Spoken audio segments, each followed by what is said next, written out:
What is going on, everybody? My name is The Hat. Welcome to Dapple Productions battling pool. How is everyone doing? It's been a little while since I have been on the mic, but I am back here with battling pool 191, almost hitting the 200 mark, just a couple more weeks. And I am joined here today by a first timer on the mic. It is one of my longtime Splatoon fans. It is Callum. Callum, how are you? I've been kidnapped by Dave. Please help. No, hello. How is everyone? How's everybody doing? I haven't casted anything before, but I have been playing Splatoon a lot since it came out, so it should be fun. It should be fun. I think you'll be fine 100%. Let's get right into this first game. It is, if I correct, it is Shard versus the Hood. Shard in the yellow, the Hood in the purple. On Rainmaker, Mince. Always a Rainmaker meets Metalworks, always an interesting map with all the grades and stuff, because you cannot just rush to that Rainmaker podium. You have to go to a checkpoint first and also go through over the grades. So it's a little interesting map to go. We're starting off quickly with a crab tank getting Psy, but getting splatted in the process by another crab tank. It's a 3v3 scenario. Shard is trying to pop the Rainmaker, or Shard trying their best to get to middle ground, but the Hood with the second crab tank rolling up with another rain there as well, proving it a little difficult for Shard as the Hood is trying to get the lead in terms of players numbers and in terms of ink. Yeah, wow. Take a shot every time you see a double crab con. If you want to have some fun with this tournament. Wow. Yeah. I mean, double crab, obviously. It is very strong, it's very useful, and the weapons that have crab, some of them are actually insane. So I said why, especially as a Flashmatic, because it's just so ridiculously strong. With the same with the machine, 3 players go down for the Hood, meaning Shark can pick up the Rainmaker and push forward, but they have no ink on the battlefield. And with that, the Hood is already back on the respawn and back into the middle fight, protecting that second checkpoint as Shard is opting to go to the right. They have a one-mana advantage. Callum, do you think they're going to get this checkpoint here or not? It looks like it. If they can protect the Rainmaker well enough, they should be able to get it. Yep, there we go, we got it. Let's see if we can just protect the Rainmaker long enough to keep the push going, or else they're gonna trip up a little bit and drop it. Yeah, indeed. It looks like they've already been pushing forward, trying to get 2 people down. They have 2 players down, and they're pushing up. The machine is going in, trying their best to get on splat. They got the splat that they needed. Now they're going in. It's a 3v3 scenario, but with other people from the Hood respawning, they can take the Rainmaker and push it even further, as it is pushing up 2 players down for the Hood. Once again, Shard is going in, and they're going in deep. They get some pushes in, but the Rainmaker unfortunately gets splatted, and a very good push by the Junior. They get splatted as well, but that stops the Shard a little bit from pushing. But they popped it again, and they are ready to give it another go. Yep, the Dooley's there was trying to pick up the Rainmaker, but he decided to drop back to drop back a bit to stay safe there, which is probably a good call. Rainmaker's about to reset there, though. Oh, they just let it reset. Didn't feel like grabbing it. Didn't feel like it was safe. I don't think that was deep play, to be honest, because also they had like an opportunity to sort of push, or at least keep it alive, and giving up 1 player to hold that position when they were in would have been a semi-good plot, because now that they get back with the scrap tank on the way, that's not gonna happen anytime soon. Because the scrap tank can just protect the mid, protect the Rainmaker, being harassed by a machine, but that machine is not going to do anything as their teammate comes in quickly to save the day, gets splattered in the process, and now it is the Hood starting to push as they have the middle of the map with the Rain and the Rainmaker shield popped. Yeah, letting the Rainmaker reset there definitely couldn't have been the play there, because especially I saw on the map one of the players was inside the base on the left side, so if they did pick up the Rainmaker and didn't let it reset, they could have had a little piss. Could have had a pincer situation going on there, which could have worked, but of course wasn't what happened. Fortunately not. We do see the Rainmaker trying to push forward, but nothing's gonna happen as Shard's quickly going on, splatting a Junior with the Rainmaker, trying to defend this. They only have a 5-point lead, 6 points for Hood to get the lead, so the lead is basically non-existent. Let's try to get splatted by a splat bomb, almost got splatted by the machine or the explosion. Luckily still survives for the Hood as they are attempting the second push. This time the first was to push over the grades on the left side, getting splattered and putting the Rainmaker in a very awkward position for them, because this is very much Shard territory. That Explorer is trying to get as much as they can, but I don't think they're going to do all too much. The Splashmatic flanking from the Hood, getting splatted, and that's going to be huge, because with about a minute left on the clock, Shard has this game sort of in the bag. Of course, with Splatoon, anything can happen in these last couple minutes. Callum, do you think the Hood is going to give it another go or not? They definitely could. If they can get some map control back, they could definitely have a chance of bringing it back, but not if things are going possibly the way they are right now, where Shard is still definitely holding their own ground. Yeah, I agree. They have to push in a little bit more. They have to get some more spots. They have to try and dominate this game. I don't think the left was a good opportunity. They wasted a lot of time. They have 30 seconds left on the clock. The fact that there could be 1 or 2 more pushes, depending on how fast it goes, depending on when the remaining gets splatted. There's 2 players down for the Hood. There's 1 player down for the Hood. 2 players down for Shark. Shark made that a very equal battlefield. The Rainmaker just got popped by Shark, and the Hood now having a very difficult time, but only 15 seconds left on the clock. They have to go and they have to grab the Rainmaker and they have to make this push count, but Shark only having to defend. I don't think they're going to push in and they're going to get the splash ready. The Wavebreaker is now out for Shark. They're looking to get a second one. The Booyah Bomb from the machine also ready, and it's being popped onto the Rainmaker, trying to stop the Rainmaker now being in a very forward position into the middle. Fall out in the open as the Squeezer from Shark trying to push in alongside the Splash-O-Matic in chat. Also, is it Indeed? I'm sure. I think Indeed coming out. The machine pushing in, getting splattered. It's a 3v3 scenario. The Explosion backladder for the Hood also down. Make that almost a 2v3 scenario. The Rainmaker only having a couple ticks left. Only 30 ticks. They have to go in faster. And now the Inkzuka coming out. The Junior onto the Rainmaker. And with that, the Rainmaker gets splattered as Shark takes the first game of this set. Yeah, all the specials coming out there at the end really put the pressure on Purple Team there, stopping them from getting it completely from Wave Breakers, Booyah Bombs. Everything came out and just stopped them from having that chance of getting back in. I think they also slipped a little bit when they started pushing on the left side. I don't think that was the play, because it's a very hard way to push, and you kind of need like 1 crab tank pushing in to really make that push count. Unfortunately, they didn't. But I think Shark also did not have to play, considering it was 59 to 40 or 54 to 49. I don't think that these teams are super far off each other. The Hood just had no real opportunity to push, because even if the comp was a little bit aggressive, I think they sort of lacked the range, because their biggest range was the Explosion. I don't know, they just had short range. Whilst Shard had a Squeezer and a Duty Sculptures, which just have a lot more range than those Splash-O-Matic, so defending is a lot easier for them than it was for the Hood. Yeah, definitely. Letting the Rainmaker reset there at the earlier point in the game could have honestly been the deciding factor, because that really was their biggest chance they ever got in the whole game to push in, and it fell from their hands.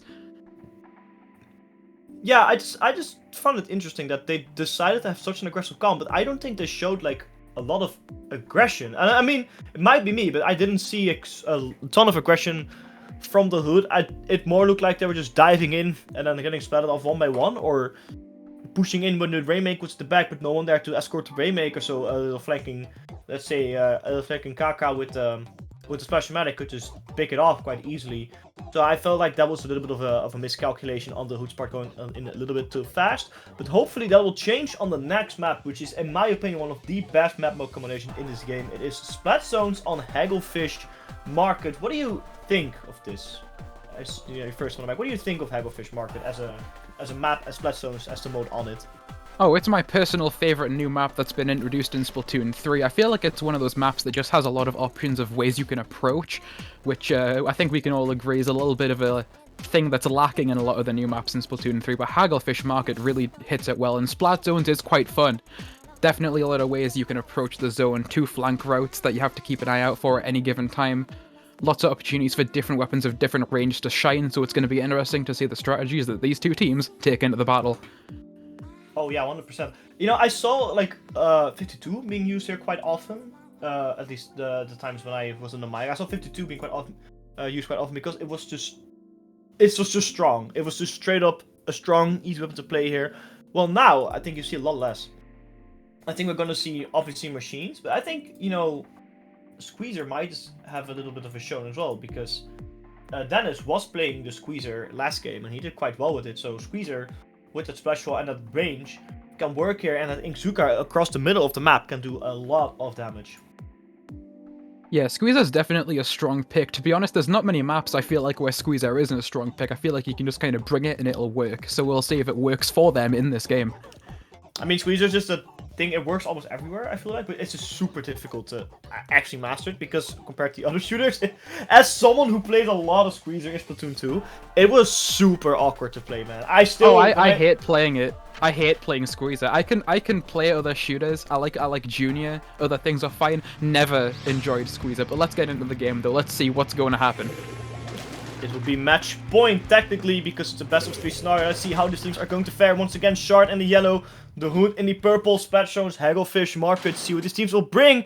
And these teams will bring the exact same comp except for Cappy, I believe, switching up from the Explosher to the Sloshing Machine. A little bit more of aggressive comp, but giving up even more range compared to Shard, who literally did not change anything at all. Decided that the last comp worked fine enough and going to do it again. Bubbler in the middle from the Hood, capping that zone at the capping the first zone, but quickly losing it as people go away from the zone without realizing they have a full plan. With 4 people flanking, you're not gonna keep that zone.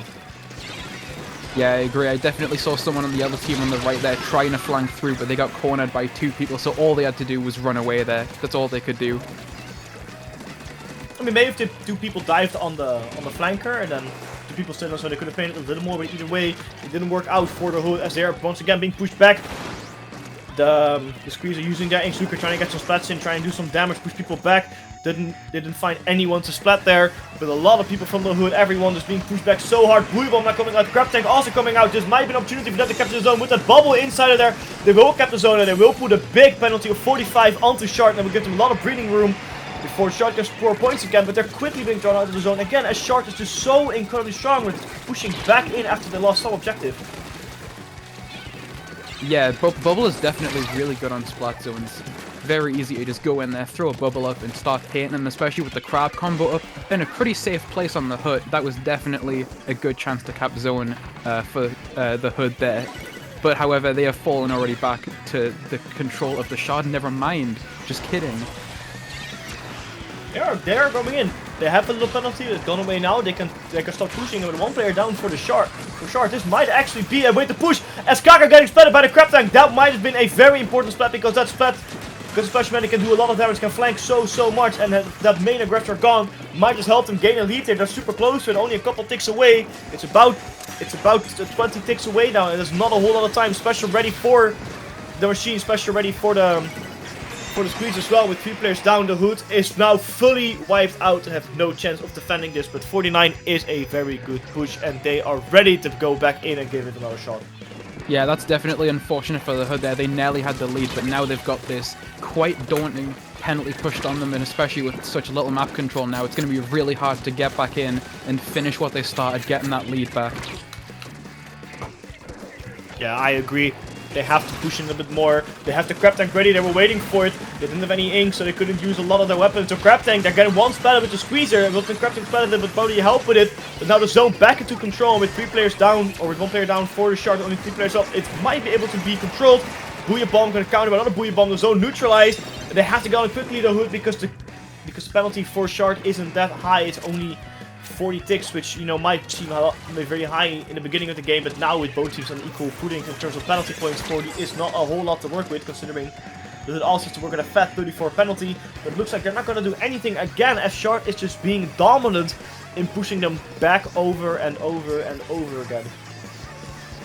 Yeah, it definitely looks like Shard is in complete control of this game. Less of an even game like it was last time. Last game they were very much on equal footing, a lot of back and forth stalemate kind of situation. But this game, Shard is just in control, completely stopping the Hood from getting back in. Such is the nature of Hagglefish Market sometimes. It is an alright map for keeping people in. You definitely have a lot of vantage points you can keep an eye on. Yeah, it's sort of like a little funnel. You have to funnel stuff to the middle. Splatoon is a good example of it. That's why I'm more of a bigger fan of double zones than 1 zone, because you can neutralize a little bit more and not dominate as much. It's 3 players for the Hood, 4 players for Shard. Shard again with the man advantage, but the Bubbler is on zone, and the Crab Tank is out, so they can probably use it to capture it.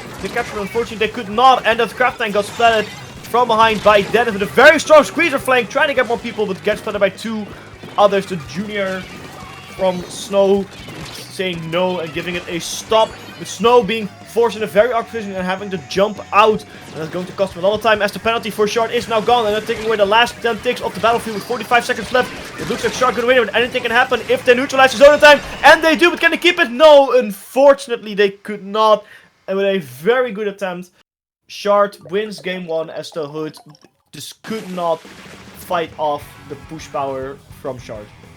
Yeah, that squeeze out flank at the end there was definitely huge, possibly a deciding factor of the game, because not only were they able to pick off some people, it also took enough manpower just to get rid of the squeeze out that the rest of the yellow team could come in and paint the zone and keep it until they won the game. That was absolutely massive play. Oh, 100%. That squeezer was crazy strong. I mean, Dennis been putting a lot of dirty tricks into this game, but that squeezer play, honestly, was what made it. I think the squeezer also, overall, just a strong weapon. And like you said, it took so much manpower for the Hood just to try and get that squeezer down, which was surprising not because the squeezer took one, and then it took 2 more players to get the squeezer out. And when they finally got rid of the squeezer, Snow with the junior was in such an awkward position they had to jump out, and that even cost them even more time, which, well, frankly, they didn't have. Yeah, definitely.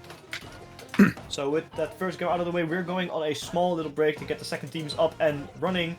Grab some water because we're in here for a little while in this 29 people battling pool. We'll be right back.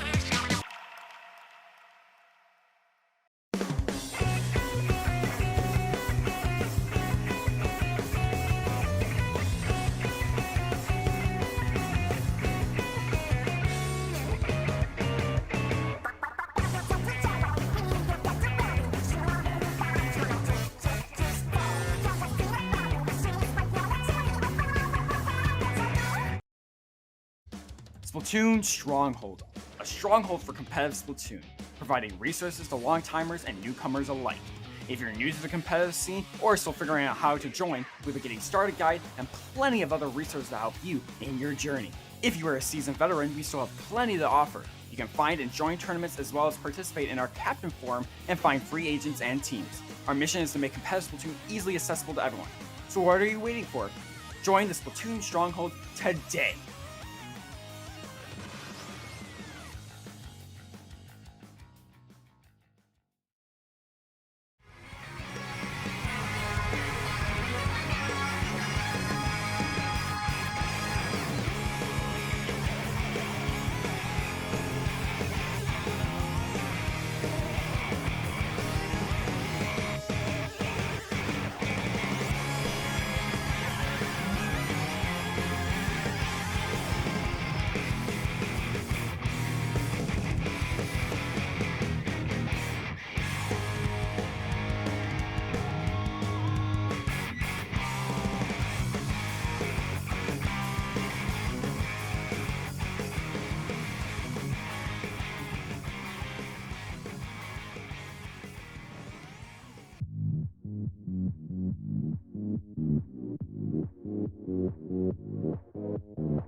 Welcome back, everybody, to Dapple Productions battling pool No Mercy against Joyeux Wati. If someone in chat can type out how you pronounce that, I would love that to have me taught how to pronounce, because I have no idea how to pronounce it. My name is Head. I am joined once again by Callum.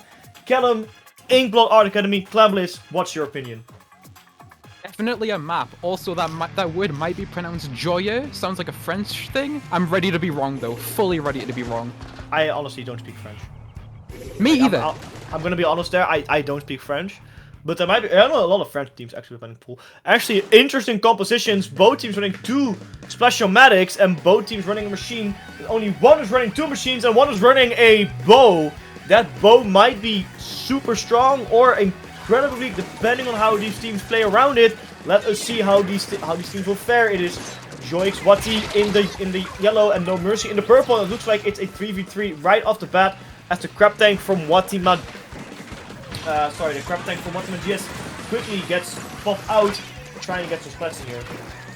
Whoever the bow player is, I'm a big fan of him, because that's my weapon right there. That's my main. Alright, but yeah. So we got some pushes in. Already purple team making some big pushes, trying to keep yellow team out of the middle of the map, and it seems to be working so far. They got some pressure going in, trying to get people into their spawn. Bow is positioned on the block to keep some pressure with the exploding explodies. See what happens. I mean, yeah, the bow is being pressured quite hard there. Bow on Splash-O-Matics. The bow got splatted, but so does the Splash-O-Matic, who tried to splat him. 2 players down for No Mercy, 2 players down for Joyeux Wati. Let's see if they can push another player down for No Mercy, or for Joyeux Wati. This might be the opportunity they're looking for. They have the power climb, No Mercy, but can they find the manpower to get that power climb into the basket? But that's what's important. And also have a follow-up, but unfortunately, Hunty Fan with that bow, Hunty Fan with the bow got splatted. That might cost No Mercy a lot of time, as there's no way for them to get the power climb, as everyone from Joyeux Wati is getting around the power climb, and with a bunch of clamps and a power on the ground, it's going to be lost, and it's a reset for No Mercy. Yeah, the power climb man got a bit too hasty right then. Instead of waiting for his team to kind of surround him a bit more to protect him, he just kind of went in and it didn't work. So that's unfortunate. Yeah, unfortunate indeed. They could have done so much more if they found the manpower. Unfortunately, you don't always have that option available to you. Your team has to be super synchronized to make this push count, especially in Clambliss, because that is the most team mode in this entire video game, because it is the mode where you have to push together to actually score the points. The buoy bomb is now coming out from Knives. Knives using the buoy bomb but not getting a whole lot done with it. They get 1 hit, they get 2 hits on Wati. They're looking for the second one. 2 players down. Leo now gets as well. The power clamp is ready. The power clamp is here with 7 clamps to go right inside the thing. They're going quickly, going into 47, and still a couple clamps in the hands of Knives. He is waiting, Knives. Get more clamps in and pushing to 32 and below is crazy respectable for that first push, as No Mercy is finally being pushed out of the spawn of Joyeux. That's a very strong push to open this game with. Yeah, definitely. Sloshing Machine doing what it does best and running in and T-posing on the enemy team. Great push there. Yeah, that push definitely is what you wanted. I think that would show what he's going to do, because the machine is actually going all over the place. I hope he doesn't disconnect it. You know, it wouldn't be a tournament without... It wouldn't be a Splatoon tournament without a proper disconnect. Let's be honest here. True, we have to respect where we came from, and where we came from is McDonald's Wi-Fi's router. Back into the... Do you remember those Splatoon 1 days with all the disconnects happening all the time? People just literally turning off the wheels like, oh, disconnected. Dude, those were the days. We were all like 15 playing this game. Take me back. Take me back, honestly. Those were the days. $20 a year. Actually, ridiculous amount of... I find it like ridiculous you pay 20 a year and then still play Splatoon. Like, true. Speaking of reminiscing, I bet Flowey wishes he was back 5 seconds ago when he was still alive and not killed right there. Yeah, Flowey didn't have the best of positions there, got expanded in the process, but it cost Joyeux Wati a little bit of time that they don't really have, because it's about a minute left on the clock, a little bit more, and they have yet to score a point. Well, No Mercy is already sitting at 32 or 29, and they are preparing their second push as they have 12 clamps ready. They only need 8 for power clamp, but they lost a bunch of them, and now they only have 3. With a very good flank coming in from Naive, and he's looking to get more people. He got 1, Gaflow is looking for the next one. Unfortunately, G or A, what's it called? GZ was just there trying and winning the fight. The Crab Tech now out with only 6 clams in the hands of Joyeux Wati. They are waiting to get another push in, but I don't think it's gonna happen. They have 35 seconds left on that clock. It's a full wipeout now. This might struck disaster for them. Yeah, No Mercy is definitely living up to their name here, not giving Wati any chance to come in. Though that push from the sloshing machine could have maybe lasted a little bit longer, but he was spreading his flings out between the 2 people that were coming into him, and because of sloshing machine's rather slow fire rate, you can't really afford to do that. If you had to focus one person instead of trying to get both of them, he could have maybe took a trade there instead of just getting wiped out by the 2 people who took him from behind. Yeah, unfortunately, they lost so many players over and over again, with No Mercy pushing in again at the end. I was gonna say the game just ended right then and there, but no, there's still overtime left and 2 players are down, 3 players down for No Mercy. This might be something, but no, unfortunately, No Mercy had 1 player left alive. I believe that was Riza, and Riza took in, thrown the power climb into the basket, and ended the game prematurely before Joyeux now. You know, I'm gonna Google it before they go get a push in, and with that ended the game a very respectable play. I'm going to Google Translate right now, and I'm going to look how you pronounce it because I have no idea. Hold up. Dave, just a quick question. Based on something I'm seeing in chat right now, what do you think about the new bucket with Zipcaster being a crab counter? You know, I honestly think it's a very strong crab counter. Yeah, definitely. It's going to be really annoying to fight no matter what, because Slosher gets such good fall-off damage that seeing it zipcast really high into the air and just flinging down on opponents, it's going to be quite hard to deal with. But for the crab especially, hitting over the top of it, that's going to be a really strong answer to the amount of crabs we're seeing currently in the game. I think it will definitely reduce the number of crabs. It also gives a lot more power that the Slosher I don't think really needed. Because every Slosher in this game is incredibly strong. The normal Slosher, of course, being the main weapon, being ridiculously strong. Strong Tri-Slosher also having its niche use with that inkjet. And obviously the machine just being one of the best weapons in the game already. Might actually be the #1 weapon already, and it's probably going to stay up there considering it has Fizzy Bomb and Booyah Bomb, which I'm still quite salty about. But I just got a message from Majora. The full team name is Joyeux Wati Birthday Aloha. Interesting. That is all over the place. Okay, how do you pronounce this? Joyeux Wati. I'm just gonna call them Wati from now on. Yeah, same. I think that's gonna be easier and less embarrassing for both of us. I hope they don't mind. I really hope they don't mind. You know what I don't mind? Splat zones on Museum del Fancino, which I still believe banger map. Dude, that map, I was so happy when I brought it back. I was so salty when I didn't bring it back in Splatoon 2, because I think it perfectly fits Splatoon 2 dynamic. But seeing how Splatoon 3 is played out, I'm happy they brought it back here, because it fits the Splatoon 3 dynamic a lot more, considering this game is way faster than Splatoon 2 will ever be. And I feel like this game, with its current specials, will also be a lot more interesting than Splatoon 3, definitely. if the missiles are not put on every broken thing in the world, but... Especially now that the missiles have been nerfed. Oh yeah, they definitely have been nerfed. I've still not got the patch yet, actually. But let's see what's going on. We see a Tri-Slosher coming out. That's an interesting weapon. You don't see it all too often here. With Hunty Fan switching from the bow to the E-Leader, just going a bit of a stronger weapon around Leo, just trying to go with the Tri-Slosher just to have the inkjet. Because inkjet you can be up so high in here, it is absolutely ridiculous. Let's see how these teams are going to play out splat zones as Joyeux Wati loses the first man, and with that probably the zone. Oh yeah, definitely a bad start for Wati there, but you're right, if the Tri-Slosher can get in and get inkjet, being high up on those spinners, it can definitely just get some uncontested shots down on the zone, potentially applying pressure there, but we'll have to see if they're able to take advantage of that strategy in the game, or if they're just going to get kept out by all of the crab tanks.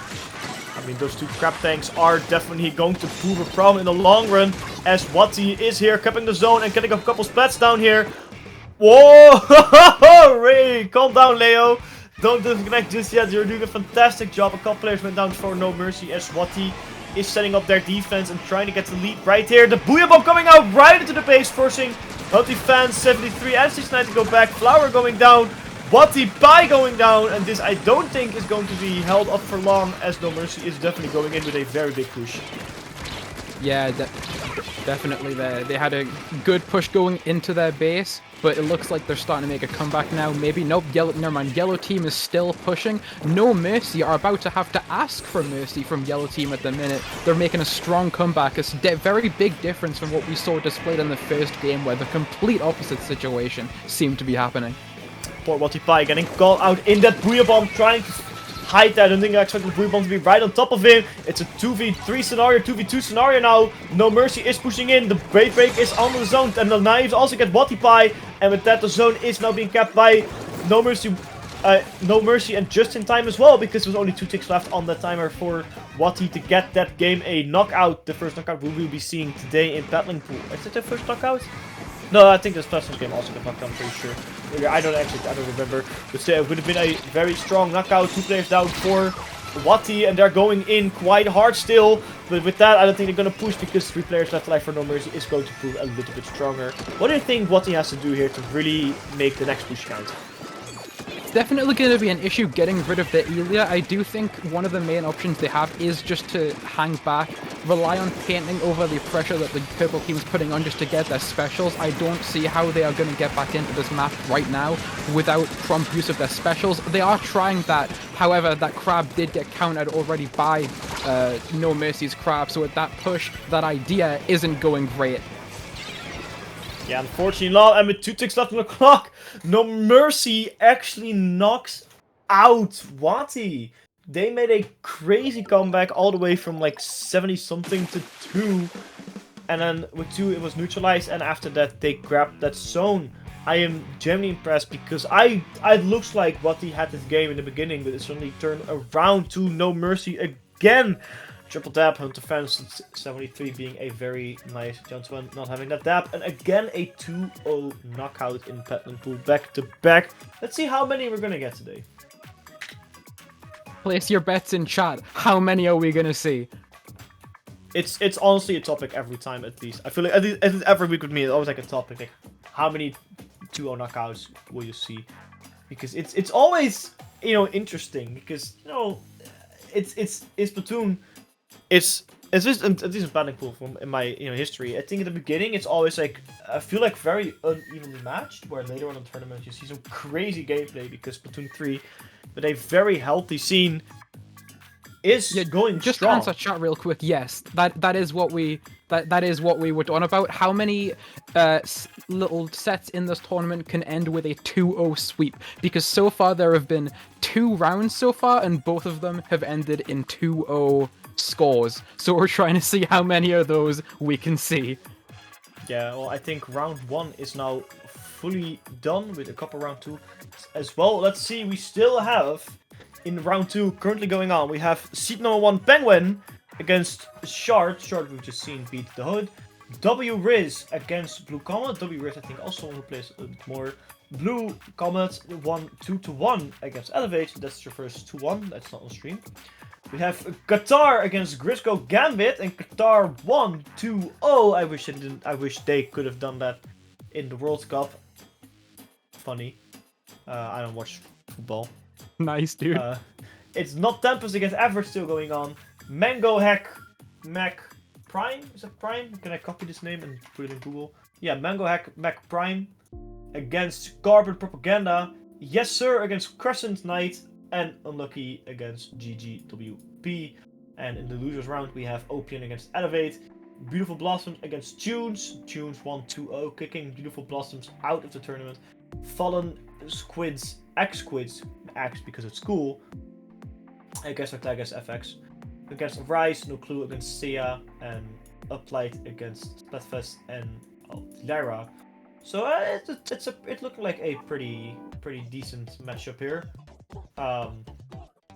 I think this tournament, we're gonna see some interesting fights later on at the end. You know, we've seen some returning names, we see some new names, and stuff like that. And like teams like No Mercy and Penguin are obviously going to be very strong. Mango Hek Mek as well. Some more known names in the Battling Pool community are going to be a very strong challenge later on in this tournament. Let's see how these teams will be faring out, because we've seen Paddingpool and other Dapple tournaments where some major teams got knocked early. Remember 20XX, where Spark, like the new big team, like Dude and stuff, got knocked out.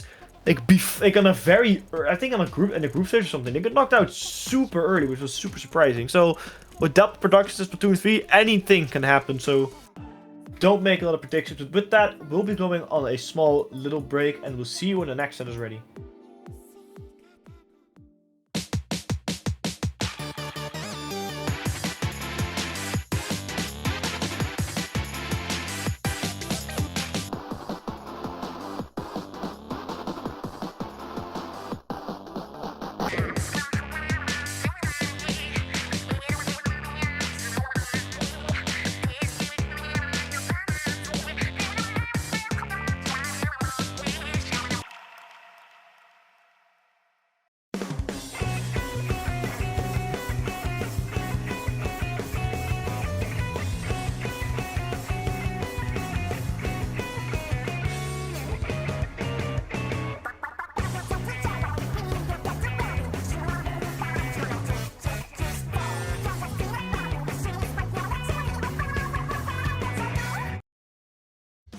Splatoon Stronghold, a stronghold for competitive Splatoon, providing resources to long-timers and newcomers alike. If you're new to the competitive scene or still figuring out how to join, we have a getting started guide and plenty of other resources to help you in your journey. If you are a seasoned veteran, we still have plenty to offer. You can find and join tournaments as well as participate in our Captain Forum and find free agents and teams. Our mission is to make competitive Splatoon easily accessible to everyone. So what are you waiting for? Join the Splatoon Stronghold today!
What's up, everybody? Welcome back to Dapple Productions Battling Pool 191. My name is Het, and I'm still here with my boy Callum. Yessir against GG. Well played. Coming up in the first best of 5, we are going into round 3 of Battling Pool.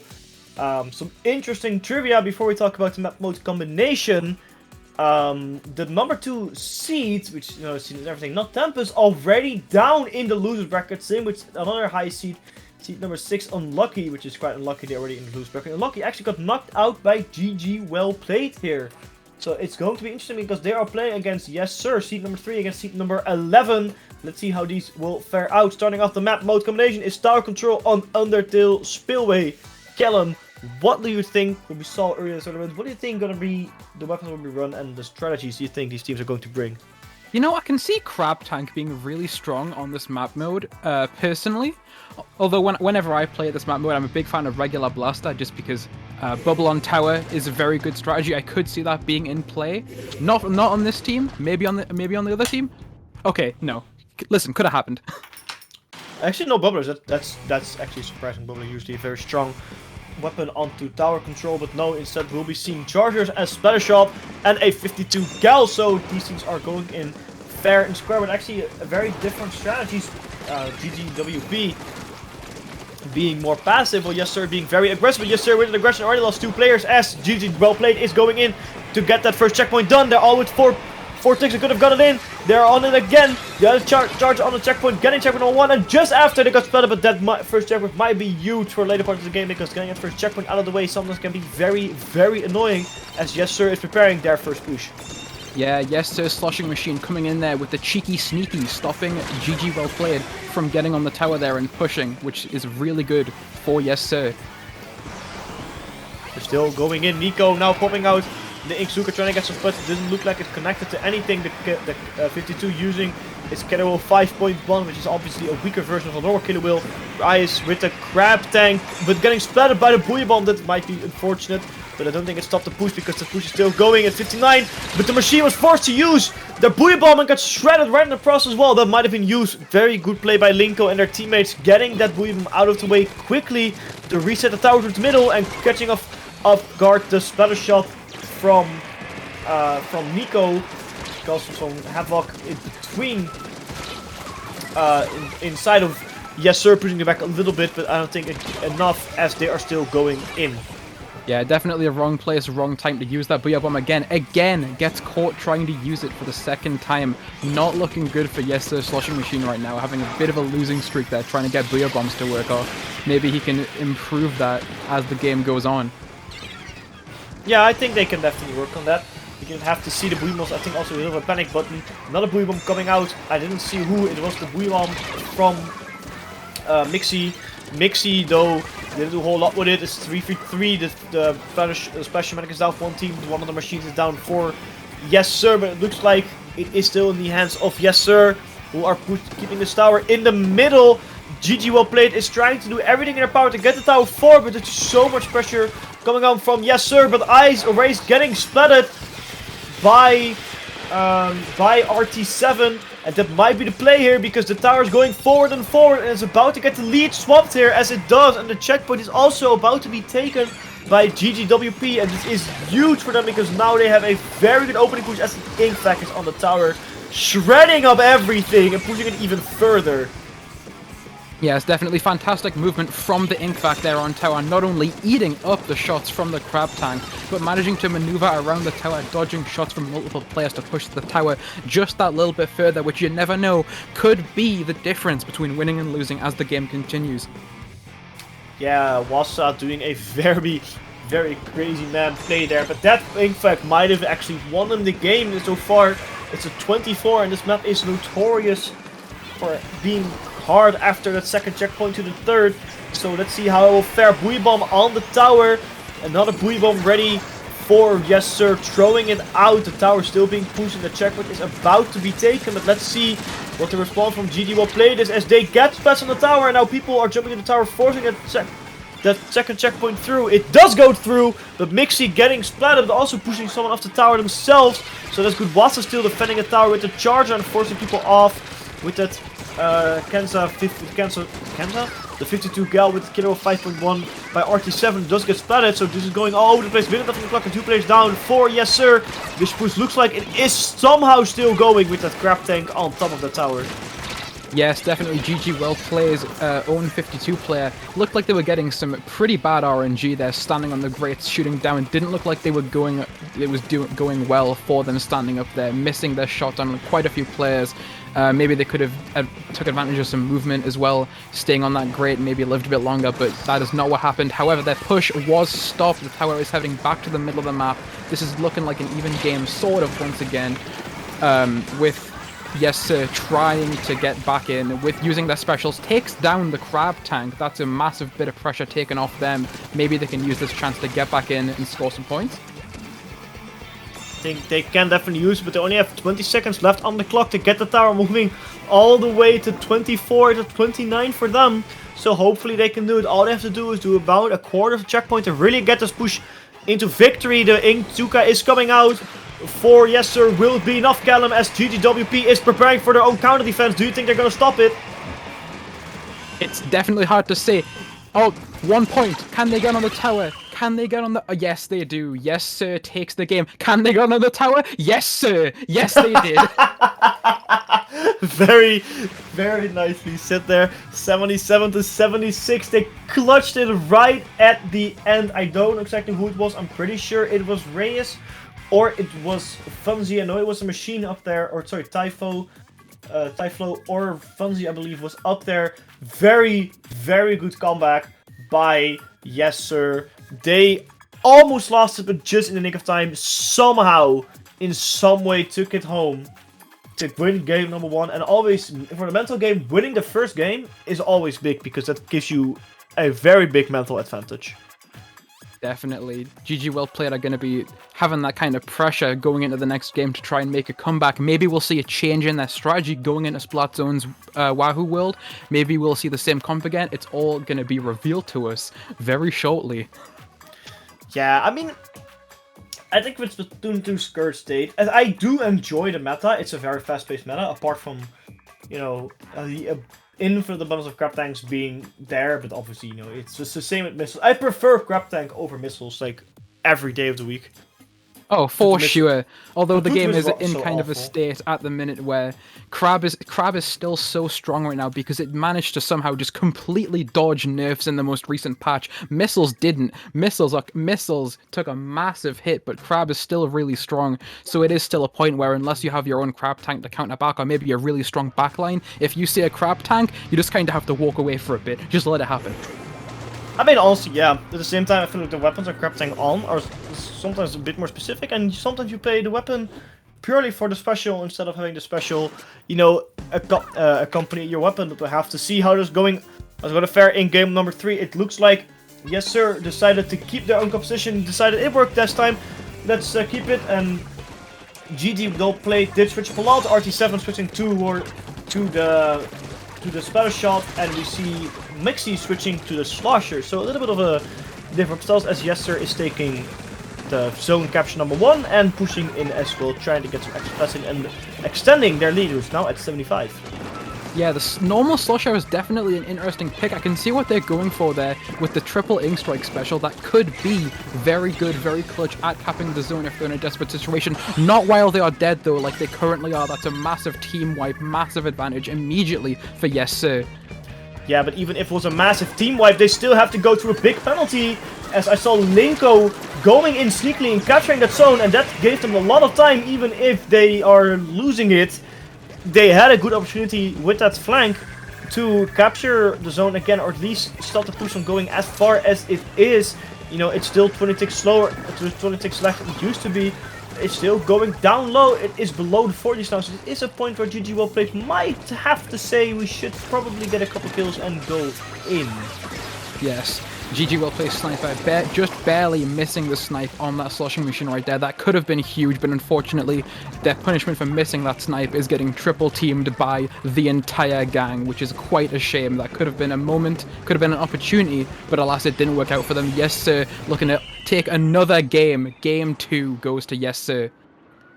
game 2 at least was a little bit more dominant than game number 1, as it was a big clutch, a very strong defense, and only a couple points scored by GG Well Played, who were looking like they are going to win game number 1. So GG Well Played definitely have to step up their game, as Yessir is just taking a dominant victory. They are literally saying, GG Well Played, will continue on the tournament, where you're just gonna stick behind the loser's bracket. Yeah, definitely. That definitely was not a close game. That definitely was a GG Well Played moment if I've ever seen one. Yeah, let's see how they're gonna fare into the next map. It will be Rainmaker on Scorch Gorge, which I think is one of the more interesting Rainmaker maps, because it's sort of a lookalike version of Kelp Dome with a little bit less flanked and a little bit rusted, a little bit old, but it does have a similar playstyle to Kelp Dome with a giant great path in the middle, the Rainmaker being on top of something instead of down below as a center point, and having a nice multiple options to push the Rainmaker, just like in Splatoon 1's classic old Kelp Dome. Do you think that GG Well Played has a proper shot at victory here, or do you think Yessir will take a clean 3-0 and continue the sweep streak? Well, Yessir keeps the same strategy, so that might let them keep the win. But if GG Well Played can maybe get some early picks with the sniper that maybe they didn't get last game, maybe you get the crab first, whoever can get the pop first. Oh, Yessir takes the pop.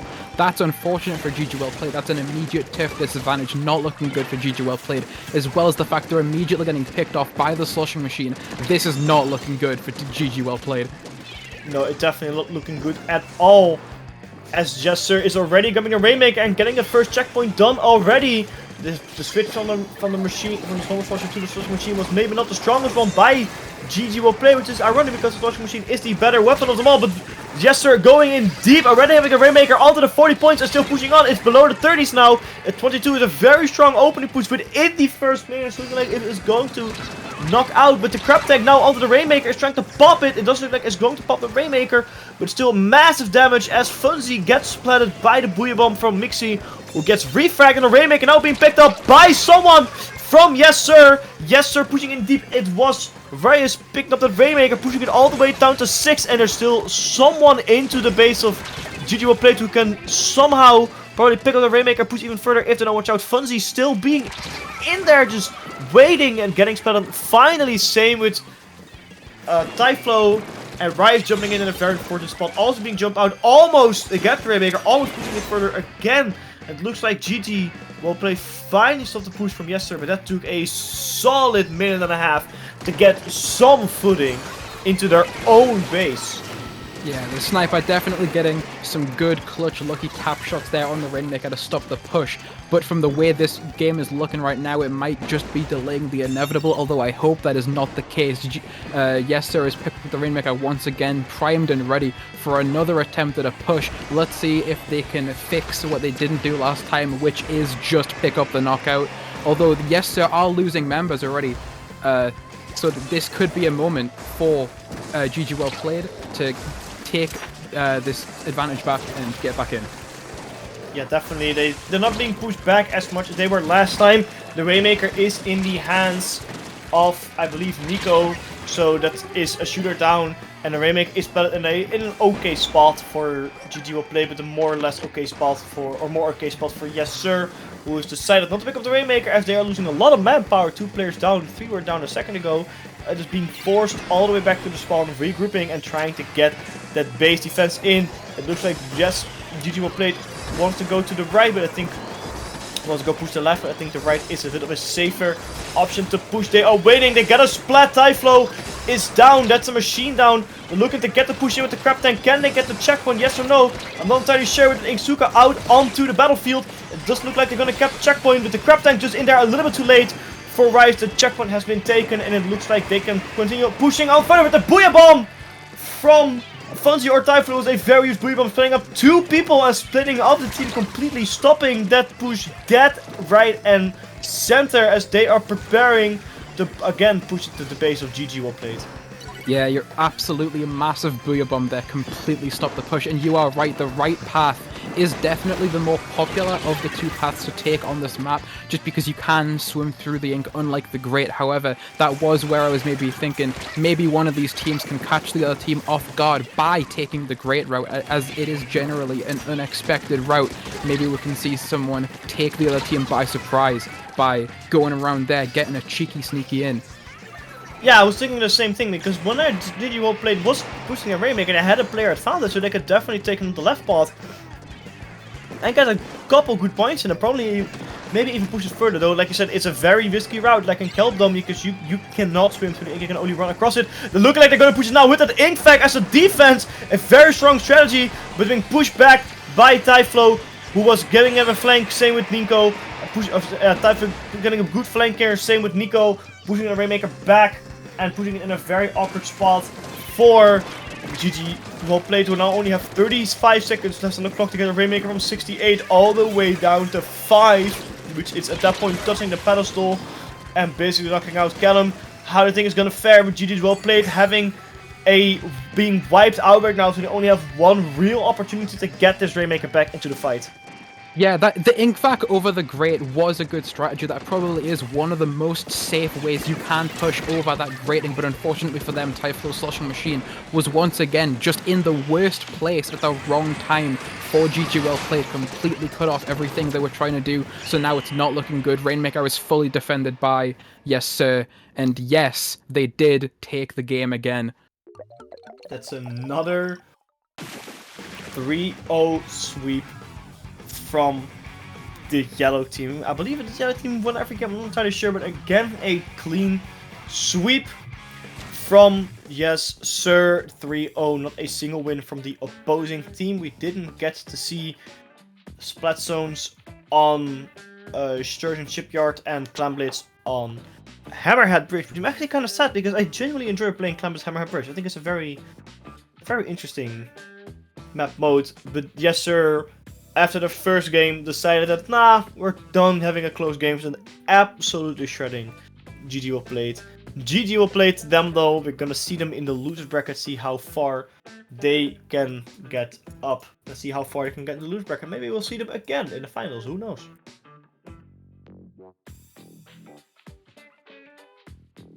Yeah, you're right there. Maybe they can make a comeback from losers. It is not over for them yet. You're right, it is a shame that we are missing out on Hammerhead Bridge. Hammerhead Bridge is one of those volatile maps where it can either be a complete shutout or it is one of the most back and forth maps, maybe, although sometimes it is a shutout. So we might have seen another classic placeholder stand in there.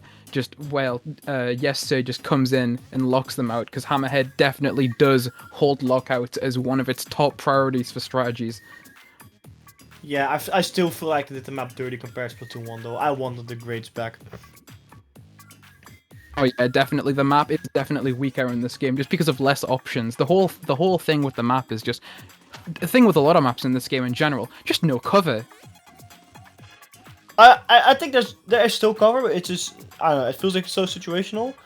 I don't think it is that good. At the same time, you know, we have stuff like Hagglefish Market, which is a banger of a map, so let's see how the other maps in this game are going to bring it. They did bring back a lot of good maps from Splatoon 1 and 2, and Flounder Heights, I think, is also going to be back in Splatoon 2.0, so that's something to look forward to. And what we are going to look forward to is a small little break. We'll see you when the next match is ready.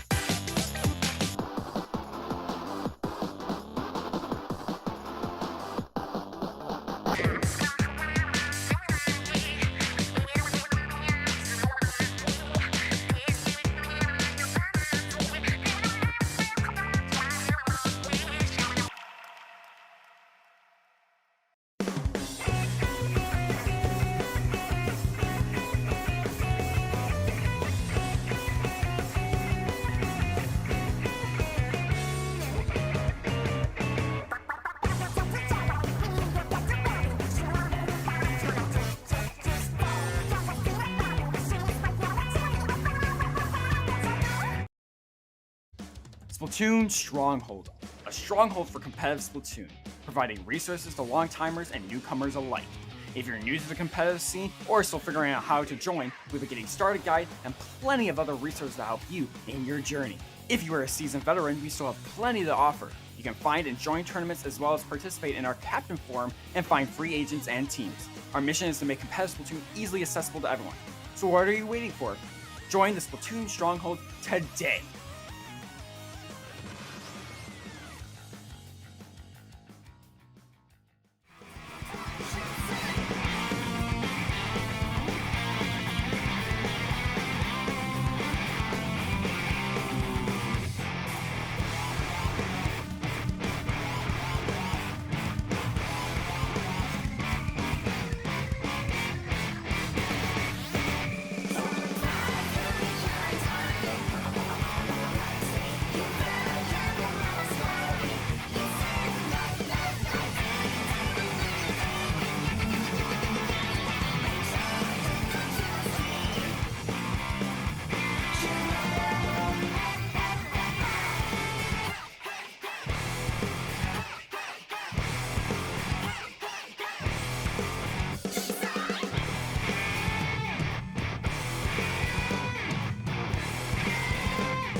Welcome back everybody to Dapple Productions. My name is Het, still with Callum here in Betting Pool 191. We are getting our next set ready. It's about to start. It is Yessir against Mango Hek Mek. Mango Hek Mek being a quite well-known name into Betting Pool. It's been here for a long time. They've been into many Betting Pools against Yessir, who we just saw win against GG. Well played, and we're going to start off right in a very strong web mode on Rainmaker Hagglefish Market.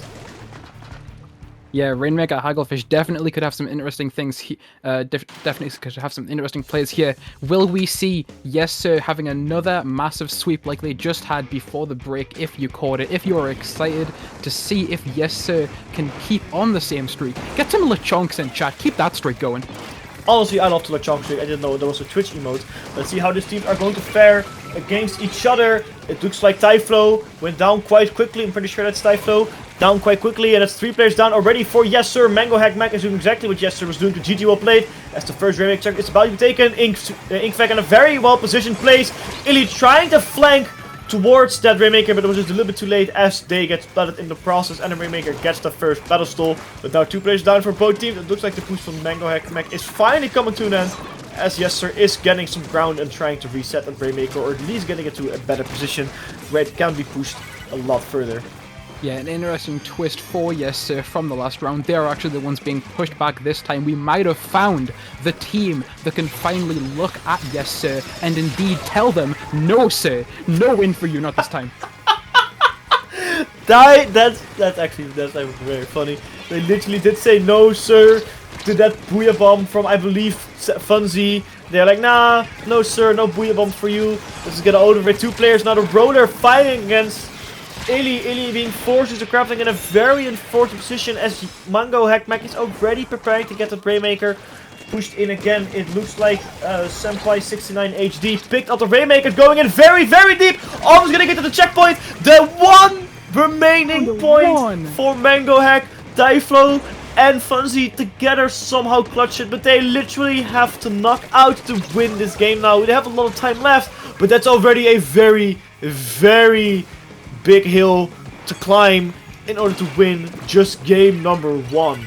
Definitely an immediate bad spot for Yessir. Mango Hek Mek coming in, making waves, making plays. Really, what a massive intro for this team into this tournament. Unless they've already played before. Well, Mango Hek Mek played in a lot of prior betting pools. They've been a household betting pool name, I feel like. They've been in a lot of tournaments and they've done always very well. I don't remember if they ever won one. I think they probably have, I'm not entirely sure, but if they're not, they are generally looking for a win today, and they have a good chance as they fully wipe out Yessir, and they're again picking up the Rainmaker, and they're pushing it in. This time it is Martin's turn to pick up the Rainmaker and try to get it all the way to knockout, or at least into the first position for Yessir, where they're just going to waste a bunch of time. Mango Hek Mek doesn't really have to push it anymore, they just have to waste time and make sure Yessir doesn't push themselves. Let's see what's going on. Yessir opting to use a Booyah Bomb earlier than I think I expected. Getting countered by a KO of 5.1, and the machine unfortunately being caught out. Very unfortunate timing by Funzy, who now has to respawn and giving it a big opportunity for Mango Hek Mek to buy even more time. Yeah, the Rainmaker are fully aware that with the right protection, they can be a massive pressure weapon, constantly using their charge shot to keep Yessir at bay in their spawn. And another thing I have noticed that's interesting about Mango Hek Mek's team is that they are the debut appearance of the Splat Roller in today's set of rounds, and it looks like it's going well for them, so maybe this unique choice of weapon can be one of the main reasons why they are able to dominate so much in these games, and it will be very interesting to see the Splat Roller being able to make some game-winning plays so far, and it looks like they've already been doing a pretty good job at that. Yeah, Senpai 69 is doing a crazy good job with that Brody, but just remember, the Roller has a very good kit for Rainmaker. The weapon itself is already decently strong, having good kill power, especially when your enemy team doesn't run a single splash wall. At the same time, it has the bubble, which is good for defending the Rainmaker and defending yourself when you want to pop the Rainmaker, and it has the curling bomb, which is crucial if you want to, get the Rainmaker in a good position to push. Pop it, pop the curling bomb, and just push that Rainmaker to the next generation. While you're holding it yourself, you may one of the weaker weapons, but you have a very strong kit that supports the Rainmaker carrier, or that supports yourself if you use the curling bomb right before you pick up the Rainmaker. So I can definitely see why Senpai picked it, and also when you in the right hand, it's a very strong weapon. As Yessir once again get wiped out with 40 seconds left. 30 seconds left onto the clock, and Mango is going in crazy deep to just waste so much time for Yessir. Callum, do you think Yessir is going to have one more chance to pick up the Rainmaker, one more chance to even try to get close to a knockout?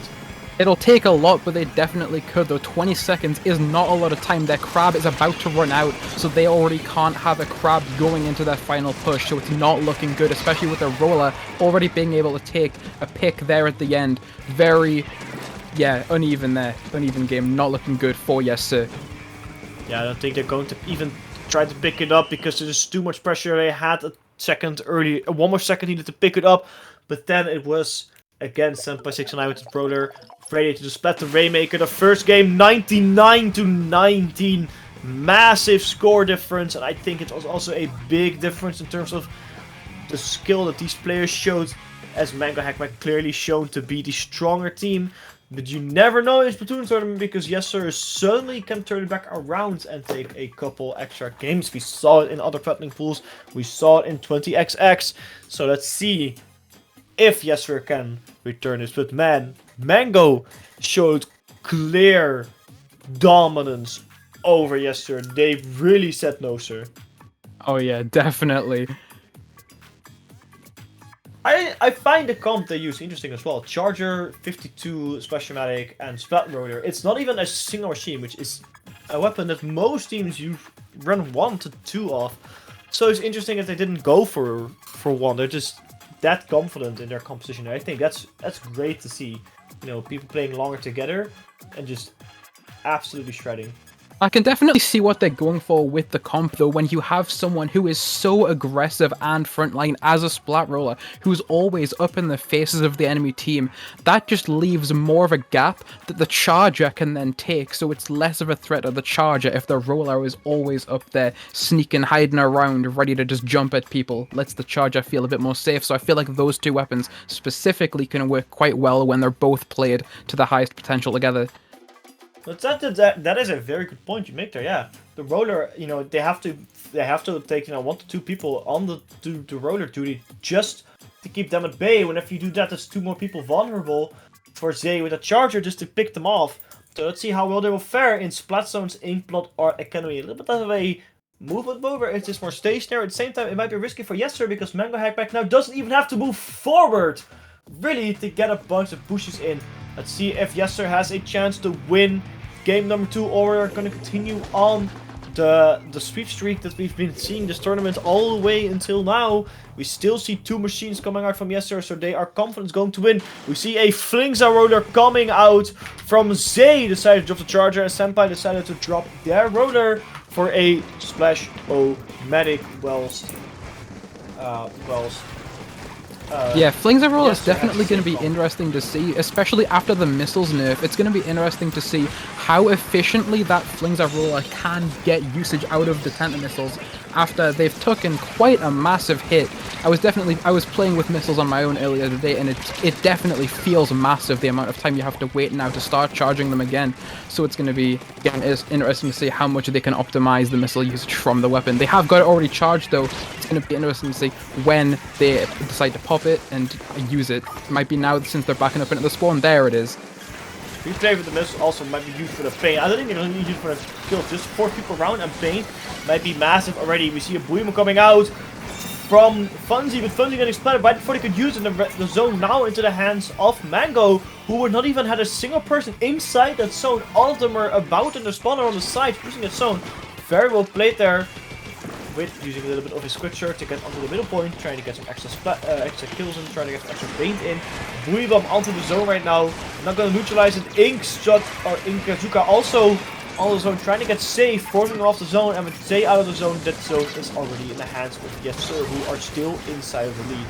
Yeah, Inkzuka having a pretty successful attempt there at distracting the other team long enough for that team to take the zone, even if it was only momentarily, with the Flingza Roller and the other weapons getting, once again, fantastic turf coverage back in there to get control of the zone. Flingza Roller really is just the backup sweep cleaner of the Splat Zone.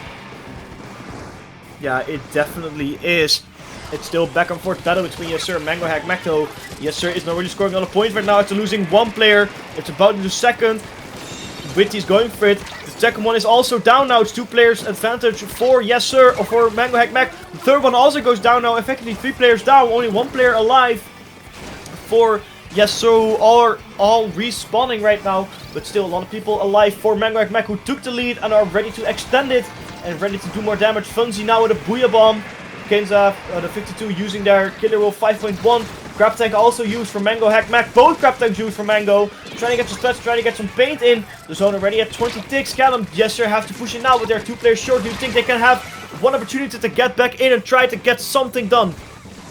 They are losing players at the minute, so it's not looking likely. The Sloshing Machine did just drop, so he's not going to have his special ready possibly in time. They did just cap the zone though, so I might have spoken too soon. It looks like they're already getting the base invasion. The Sloshing Machine got a pick there. This is looking a lot better. Like, a comeback is possible. They're pushing far into the base now. Let's see if we can keep this up. The Crab Tank's on the top of the tower. The top of that tower is probably the most important part of the whole map, just to keep massive turf advantage there as well. Yeah, definitely the top turn is a crucial point, especially with the short range that Mango is running. Yessir have a little more range with those machines. Effectively the top having a massive amount of range, but still, Yessir have to defend. They are about to take the lead. It's only a couple ticks away. They have to lead now, but can they keep it? It's gonna be close. It's about a couple ticks left towards the win, and it looks like they're going to knock it out here as the last tick has been drawn, and Yessir finally breaks the sweep streak. After 4 rounds, or after 3 rounds, they finally broke the sweep streak as they make it the first 1-1 of Battling Pool. Definitely shaping up to be one of the more interesting back and forth sets just from this massive shake-up of the scores. Yeah, Yes, sir, back in the game.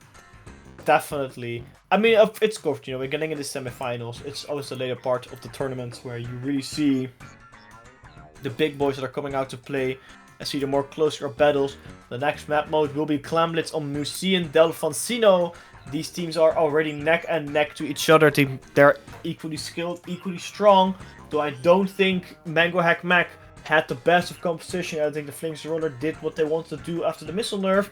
I don't think the missiles are as competitively viable as they were before, but still, it was a risk, right? Yeah. Like, they wanted to try out a strategy. They wanted to try out something which worked before the patch. If it works after the patch in the tournament setting as well, I don't think it did. I don't think the strength was there. And every time they held the zone, I don't think they were really on their way to winning it, even if they had a good lead. So I think in this game they should shake it up a little bit, go back to what they played in the first game, just to be more safe, and it looks like they are going back to what they played in the first game, just to be a bit more safe, and it looks like Yessir is still sticking with the same comp.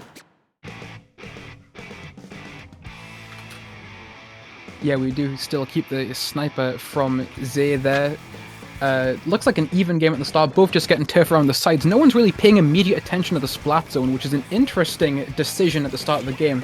Though, Yessir is getting that advantage there. It looks like they've gotten half the zone. It might be Yessir who takes the zone for the first time in the game. They've got the Crab Tank on the top middle, so that's immediate pressure on the enemy side there. Oh, but the Crab Tank retaliation from the other team there as well. Well, it's hard to take a splat in Clamblitz, if I'm totally honest there. Oh my god, dude, listen, Brain's dead. My cat was on my desk. I was looking at my cat. That's a valid argument. I'll take it. But it looks like Yessir is still the ones who are very much pushing in, and they have a power climb ready. They tried to dodge it, but unfortunately they're getting splatted.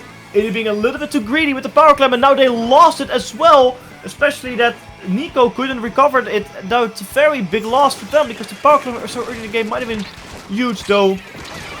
They can still get one in, but that was just so risky, and that's also setting up Mango Hek Mek to get their first push in as they are slowly but surely setting it up. Though only with 5 power clamps, they're not going to really get anywhere as they're being pushed back by Yessir once again.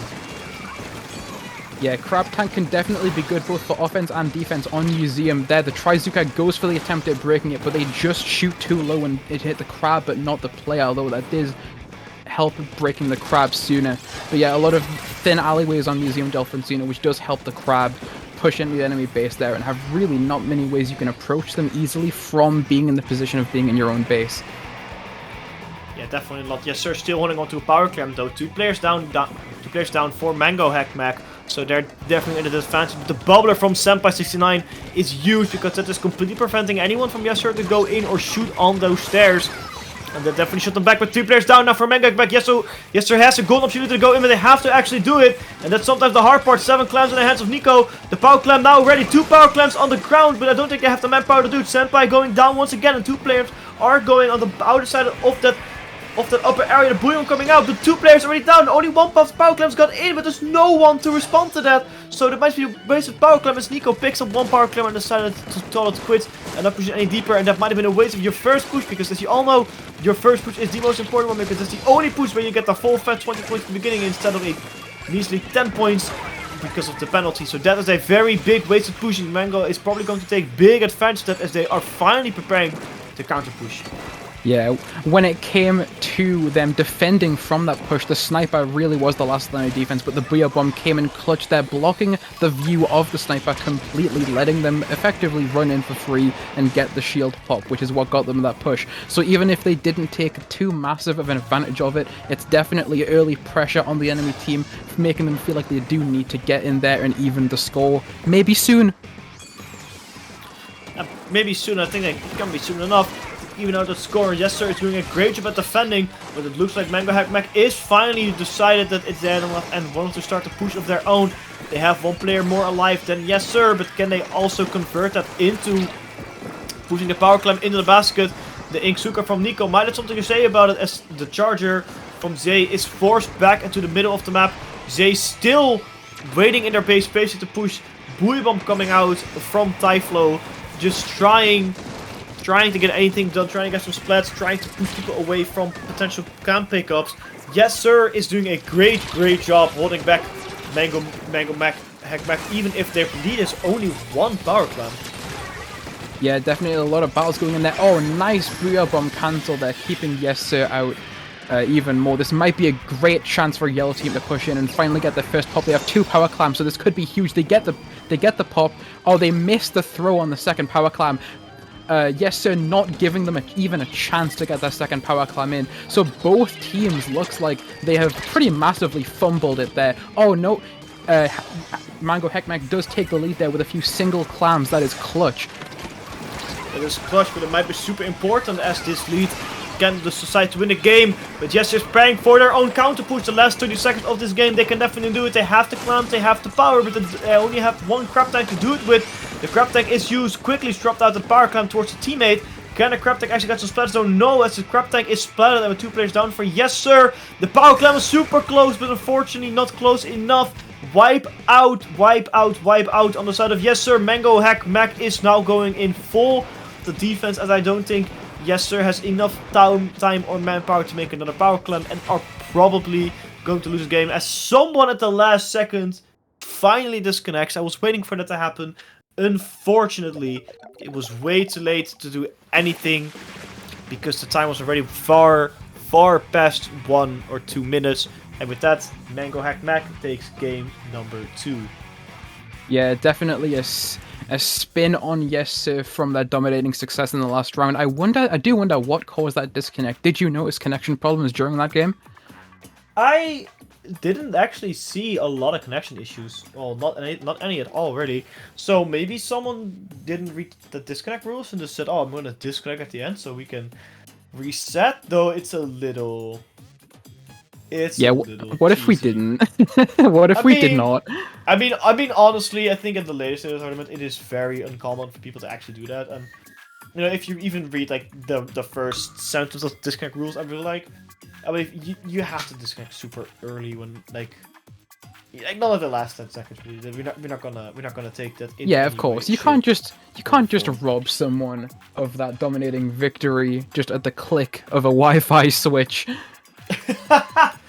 I mean, yeah, technically, depending on the scenario, you could, but it's a very complicated story. But it looks like we were going to my all-time favorite map mode, Splatoon combination. In all 3 games, it will be Splat Zones on Mako Mart. In my opinion, still one of the best maps Splatoon ever introduced. You're definitely entitled to your opinion. I am personally one of the people who is kind of iffy on Makomat, at least when I'm playing it on turf, where it feels like one of those maps where lockouts are actually quite favored. But I know that's quite an unpopular take, probably. It's just my experience with the map, but I know a lot of people like this map, and it's going to be exciting to see how these teams approach the map at the start, going into splat zones. If we'll see the return of the Flingza roller, maybe. Now that it's splat zones again, it could be a good strategy to get that pin on the splat zone, or if we'll just see the splat roller coming back in for more offensive plays, just to keep them out of the map. Yeah, the Flingza might be a bit far-fetched. It didn't work at all for Mango Hek Mek, and considering it is match point for them now, I think they might want to play it a little bit safer, but it can certainly be the Flingza roller, and it is actually the Flingza roller. You were right, but it's even better than that. They're running 2 rollers, completely giving up on the backline. Whilst Yessir decides that the same composition, it just works somewhat. They didn't win last game, but they won 1 game with it so far, and this is against the team, so they decided that it will work regardless. Let's see how these 2 rollers fare out for Mango Hek Mek, because that's something I have not seen in this game yet. So let's see if the 2 rollers will work out, as Yessir is the first one to take a little bit of a lead onto the zone. Yeah, Yessir getting immediate pressure onto Mango Hek Mek's box there. It is kind of surprising, as you say, to completely drop backline, because I do think the snipers are actually quite good on Makomat. You can stand in the box, you have quite a good range of view over the whole map. So sacrificing that for more offense is in the short range offense in the rollers is quite surprising, but we will see if they can make it work. Currently, they are definitely making it work. They have the lead, so we'll see if they keep this up.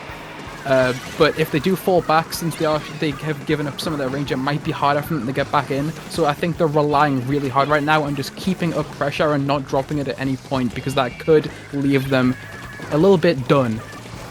Yeah, I mean that charges a lot of range, but I don't think it's that crazy good on the map, because you two are forced to kind of run a team to really get some picks for you to really go in and stand on a comfortable spot, even though you have to watch it for flankers all the time. So I can definitely do the double rotor, but the problem right now is they don't really have much special to push in with. They only have the missiles sort of situationally, so they're relying on the crab tank and on the big bubbler to go in, and I don't think those are the most strong specials in the game. Yeah, there are 2 very strong specials, but I think the weapons they run on aren't the best, except for the special medic. Obviously, the rotor is sort of iffy as it falls here. 2 players down for Yessir, 2 players down for Mango Hek Mek, and the zone still in the lead in the hands of Yessir, who are pushing that lead even further and further, going to the mid to low 20s. They finally utilize the zone. Mango Hek Mek, can they take it now as well? They're throwing out everything under that zone, so is Yessir, and it looks like it finally went to Mango Hek Mek. That took so long to get it. They were already 2 minutes spent, and they still have to get it all the way down. 24. Yeah. Something I haven't mentioned yet about the Flingza roller, which could be part of their strategy, is the fact that it does have ink mines. A lot of the splat zones maps that we've seen have rather tight packed enclosed zones with maybe some obstacles on, so putting ink mine on the zone could bottleneck people quite easily, which leads to free explosions on the zone if they try and cover them up, as well with missiles. Even despite the nerf, if the enemy team are trying to get the splat zone and you shoot them with missiles, not only do they have to avoid the missiles to stay alive, they have to make sure that they don't swim over the splat zone, because if the missiles land on the splat zone, that's free paint on the objective. So that's a kind of 2 things that a missiles victim has to watch out for. The Mink Mines is a very good option, and now we're going to demonstrate how you are imagining the missed strategy to be as 2 players for Yessir now fallen. It looks like Mango Hek Mek does go in, gets some pushing power, and Fun's being caught out by both rollers and the 52 gal from Wati, Senpai, and Zay, and that definitely took a lot out of them to even try to survive and to they had any chance. But now at the same time, Wati has fallen and just respawned again. Wati fallen again, the rotor also splatted. It is 2 players down for Mango Hek Mek. I don't think they're going to keep this over all too long. As Nico Inksukas himself off the map. It doesn't matter though. Yessir still took the zone. They still hold the lead. And they are slowly but surely chipping away on the penalty. Trying to get more points in. About a minute and a half left on the clock. A little bit less for Mango Hek Mek to make a response to whatever Mango Hek is trying. Yeah, the Inkzuka user there definitely looked down, saw the soup aisle and said, hold on, I need to see those deals, but that was not the right time to do that. Because this is looking like a win left for Yessir. Yeah. Oh, not quite, maybe. Never mind. Never mind. I thought maybe with the neutralization that Mango could do something, but Yessir was just so quick to get it back that it's a 2v2. So a first game 5 of this tournament. Very, very nicely played from Yessir. I think the Flinks roller really is the play there. They should probably stick with whatever is safe, because now we are going into tower control on Eel Tail Alley, which is one of the harder map modes in this game. Yeah, we can definitely expect a return of the sniper, because I think, as everyone knows, snipers are some of the most oppressive weapons on Eel Tail Alley, with the almost complete lack of flank route options apart from through the bottom lane, which can be covered by the other teammates. So we might see both teams maybe opting for more of a long-range option, although that said, we do already have crab tanks in play, which are just effectively substitute long-range options on this map. They can be very good if placed on the top bridge, so we will probably see those in action, but I can expect a return of the sniper. Yeah, the Charger from Zay already did a good job with the Charger, is a solid pick. I think I should stick with it. Other than that, we're probably going to see that very similar comp again from yesterday. They're running the same thing for this entire set, so we're probably going to see it again. And I don't think we're going to see too many changes from Mango Hek Mek. Maybe they'll switch up Senpai 69's Brawler to the Splashmatic again, just so they can have double crab tank. But the Bubbler is so strong, I do think having that Brawler is the better option. We're going to see it right now in the first game number 5, Yessir against Mango Hek Mek, for a place in the winners finals in Paddling Pool.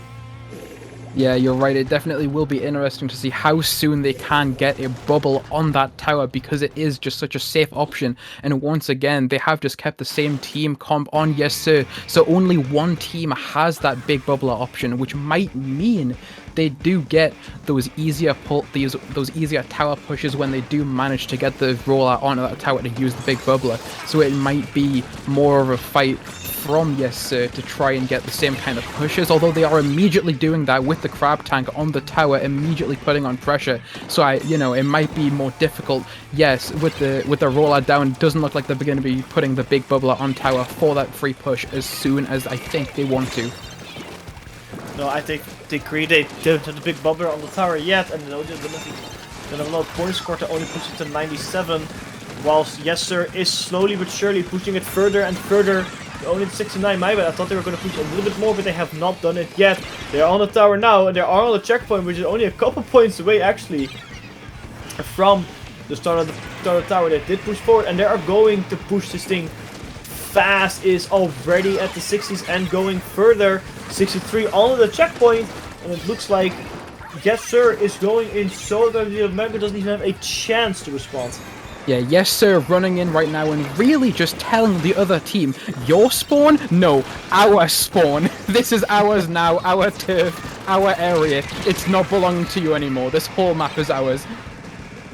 And that's a valid point Yessir is making, because they absolutely dominated the crab tank from Martin, trying to stop the Rainmaker, trying to run to the tower in its spot. I think it finally did, as a couple players from Yessir go down, and Mango Hek Mek finally gain some breathing, will finally get some ground to get some turfing, get the tower back to the middle.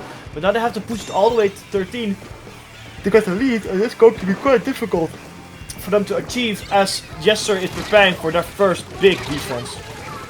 Yeah, Yessir definitely does have defensive options with the fact that they can throw a Bria Bomb at the tower at any time and just kind of disrupt it. They do have the crab tank ready as another option as well. That whole team comp is really set for defensive options. Once they get that lead, they're able to defend quite well. They are already pushing again. They don't need to defend when they can just go back in with the crab tank strategy again. Worked once, it's working again. Rollout on the tower gets the pick on the Splashmatic. Let's see if they can go in and get any more picks, because the sloshing machine is still making waves inside their spawn, but does fall. Yeah, it definitely does fall, and Mango Hek Mek still hasn't scored a lot of points. I mean, honestly, they haven't scored any points at all. I'm not gonna count it 97. Yessir is push it to 7, so this might be a very long game that Mango Hek Mek is in for themselves. They are slowly but surely trying to go in, trying to get some stuff done, but it's going to be super difficult, as Yessir is defending hard, but it looks like Mango Hek Mek finally found the opening, and they are pushing in. It is 2-2. It's everything to play here for Spot in the winners finals. Mango Hek Mek going to everything in their power to get in the bubble on the tower might be used. Even if you have the bubble on the tower and it stretches twice as fast, it can still score you a lot of points. The crab tanks fighting each other. None of them spotting each other. The Inksvloek now on the tower, eating up a lot of shots. Putting a shot onto the tower, but still not far enough. It's 29. They still have the whole checkpoint to go through. Mango Hek Mek is doing everything they can to get the tower into the last drop point. It looks like they finally stopped the push. Senpai69 HD looking to go in. Misses the first rotor on the Illy. That is a huge play. Illy getting 2 players there. Might have just won on the game, or at least one on this push in the middle. And that's going to suck for Mango Hek Mek, who's having to do a lot more work now than they wanted to get this tower back moving into the opposing base. Yeah, that definitely was probably the best push attempt, the best push chance we've seen from them all game. They did have the big bubbler strategy going on, but unfortunately the bubbler just didn't last them as long as they needed to. Maybe they could have waited to activate the big bubbler a little bit longer, although I guess they did need to protect that sniper who was perched on the tower as soon as possible. But yeah, that bubble really wasn't there when they needed it, and that's what caused that push to get stopped, and now the game is back in a more neutral state, not looking great for Mango Hek Mek once again. Yeah, only a couple seconds left on the clock. 35 seconds to be exact, Callum. It's going to be a tight shot for Yessir, or for Mango Hek Mek, who's already lost a player again. Again and again, they're just losing players left and right when they don't need to. Yessir on the tower again. Mango Hek Mek have a couple player advantage, so this is maybe the push they were looking for, but no one is there to go on the tower, Callum. 15 seconds left. Mango Hek Mek, the crab tank is in. Are they going to do it? They are on the tower, Callum. Is it possible for them? What do you think?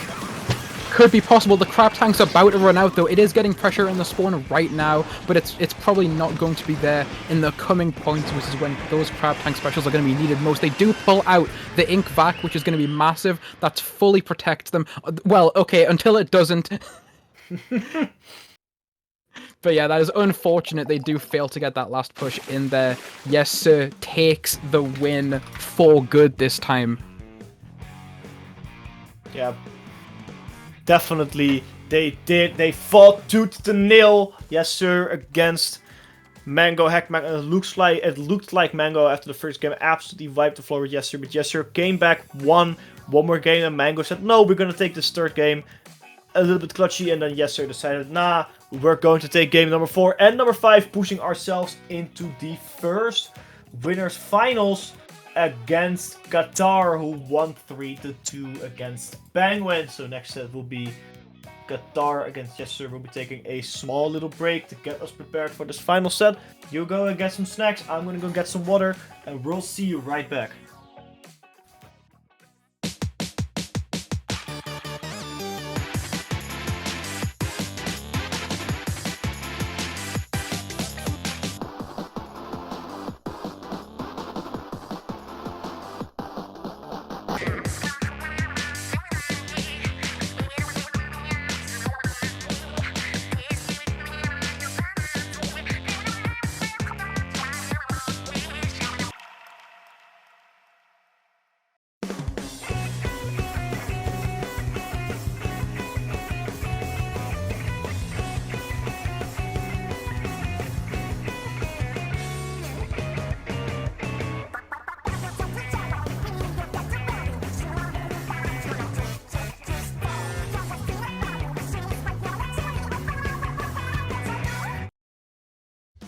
Splatoon Stronghold, a stronghold for competitive Splatoon, providing resources to long-timers and newcomers alike. If you're new to the competitive scene or still figuring out how to join, we have a getting started guide and plenty of other resources to help you in your journey. If you are a seasoned veteran, we still have plenty to offer. You can find and join tournaments as well as participate in our Captain Forum and find free agents and teams. Our mission is to make competitive Splatoon easily accessible to everyone. So what are you waiting for? Join the Splatoon Stronghold today!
Welcome back everybody to Paddling Pool. My name is Hat. I am joined by Callum for our final set of the day that we are casting. Not our final set streaming, just our set on the microphone.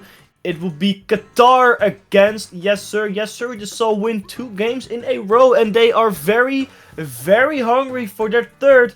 Whilst Qatar also won a couple games in a row against Beautiful Blossoms, Grisgo, Gambit No Mercy and Penguin, and are also very hungry for a 4th win, or for a 5th win to try to get into the grand finals. These teams are running very similar compositions. Qatar in the yellow and Yessir in the blue. In the purple, and the only difference being a splatter shot against a junior of Splatoon mincemeat. Mincemeat works. Callum, take it away. Yeah, definitely both teams looking really strong right now. I think this is the debut appearance of the Splattershot Junior in at the very least the games we've casted for so far, which is interesting to see. I think it's been long enough to where I was kind of expecting to see one earlier, just with how honestly quite good of a weapon Junior is, you know, with its bomb spam, with all of those little techniques that it can do, and it looks like it might be able to put on some good pressure on this map, throwing some splat bombs at all these different platforms on this map. So it might be a good pick. It might be like advantageous. They already do have the lead, so it looks like it's probably doing some good for them already. It does have the big bubbler ready to stop a push if they do try and get in and stop this splat zone from ticking down. It's not actually the juniors' debut. We saw it actually on the very first game. Oh, side note. My bad. Don't worry, it's alright. The junior is still making its first big appearance, I think, massively on Qatar. But Qatar did take a good lead on the beginning of the match, taking it to 49. But Yessir already on that zone and showing their dominance as they're slowly pushing that zone down and down. But Qatar has 2-player advantage and they are looking to stretch or stop that lead and stretch their own as they quite quickly take that zone back from Yessir dominantly as well, and already start pushing in, trying to get more ground as the zone is neutralized. And Reyes somehow survives with the crab tank instead of the booyah bomb. Just tanks it. Qatar still under the zone, but the penalty is not going away as Yessir takes it again with a smaller penalty and are looking to push forward once again. Yeah, Yessir applying quite a heavy penalty onto Qatar here. They might... Okay, they're starting to work at that penalty now, getting the zone back. Let's see if Yessir can keep them from working towards that pretty heavy penalty. Now 25 was 32. They're slowly chipping away at it. Looking like a very even game right now. The crab tank was out, but it's ran out. Fizzy bombs on the zone now. Just a bunch of bombs in play on the zone as well, just to try and keep it in. Although the Neo Splash is pushing in, manages to pick off the Inkzuka before it can become a real threat. Does not get the trade on the machine though, but someone else helps them to finish that off. Yeah, definitely. The machine is just such a strong weapon, and both machines are down from Yessir. And it's not really a good sign, as losing 2 players is super difficult, and they've already lost another player as well.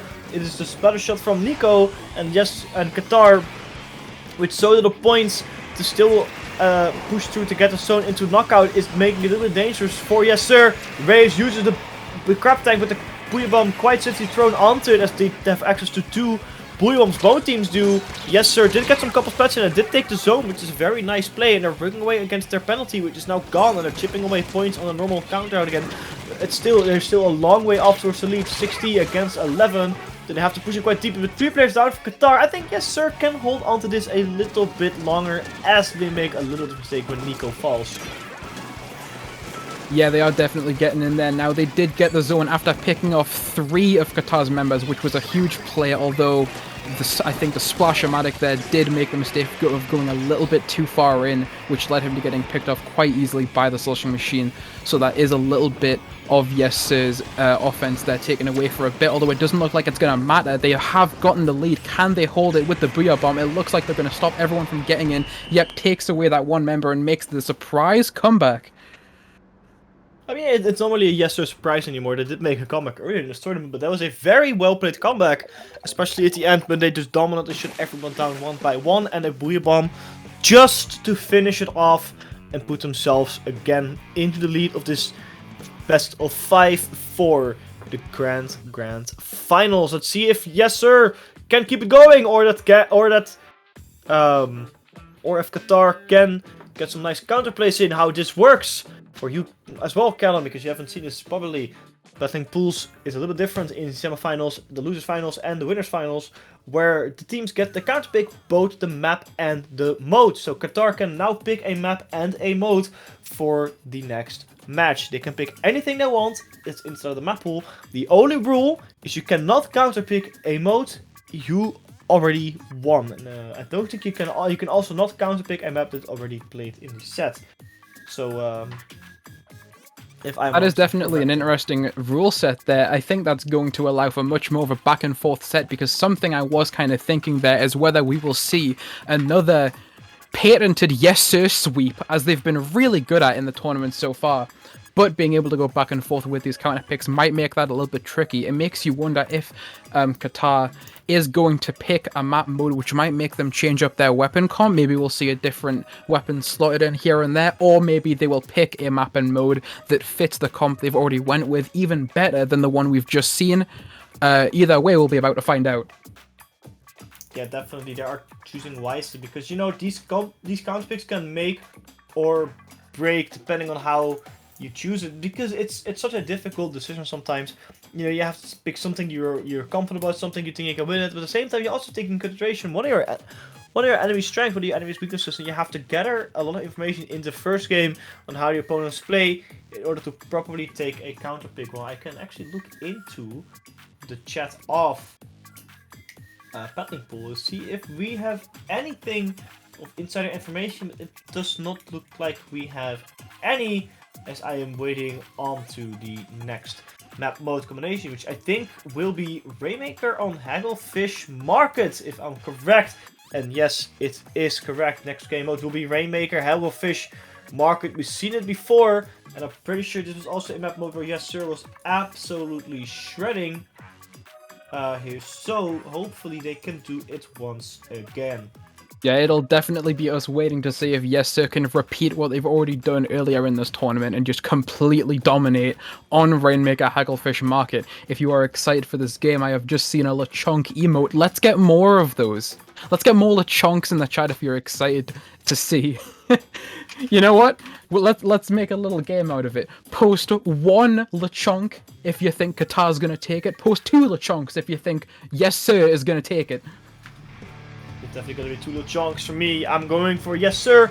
We can never know. Qatar also looking like a first team if they are in the right circumstances. And this is their map mode combination. They're opting to go with two Splash-O-Matics. It's still Yessir sticking with the good old trusting composition. Two Splash-O-Matics, two machines for Qatar. Two machines, one Splash-O-Matic and one Special Shot for Yessir. It's the signature composition. They pop the first Rainmaker. Let's see how game number 2 goes. Again, Qatar against Yessir.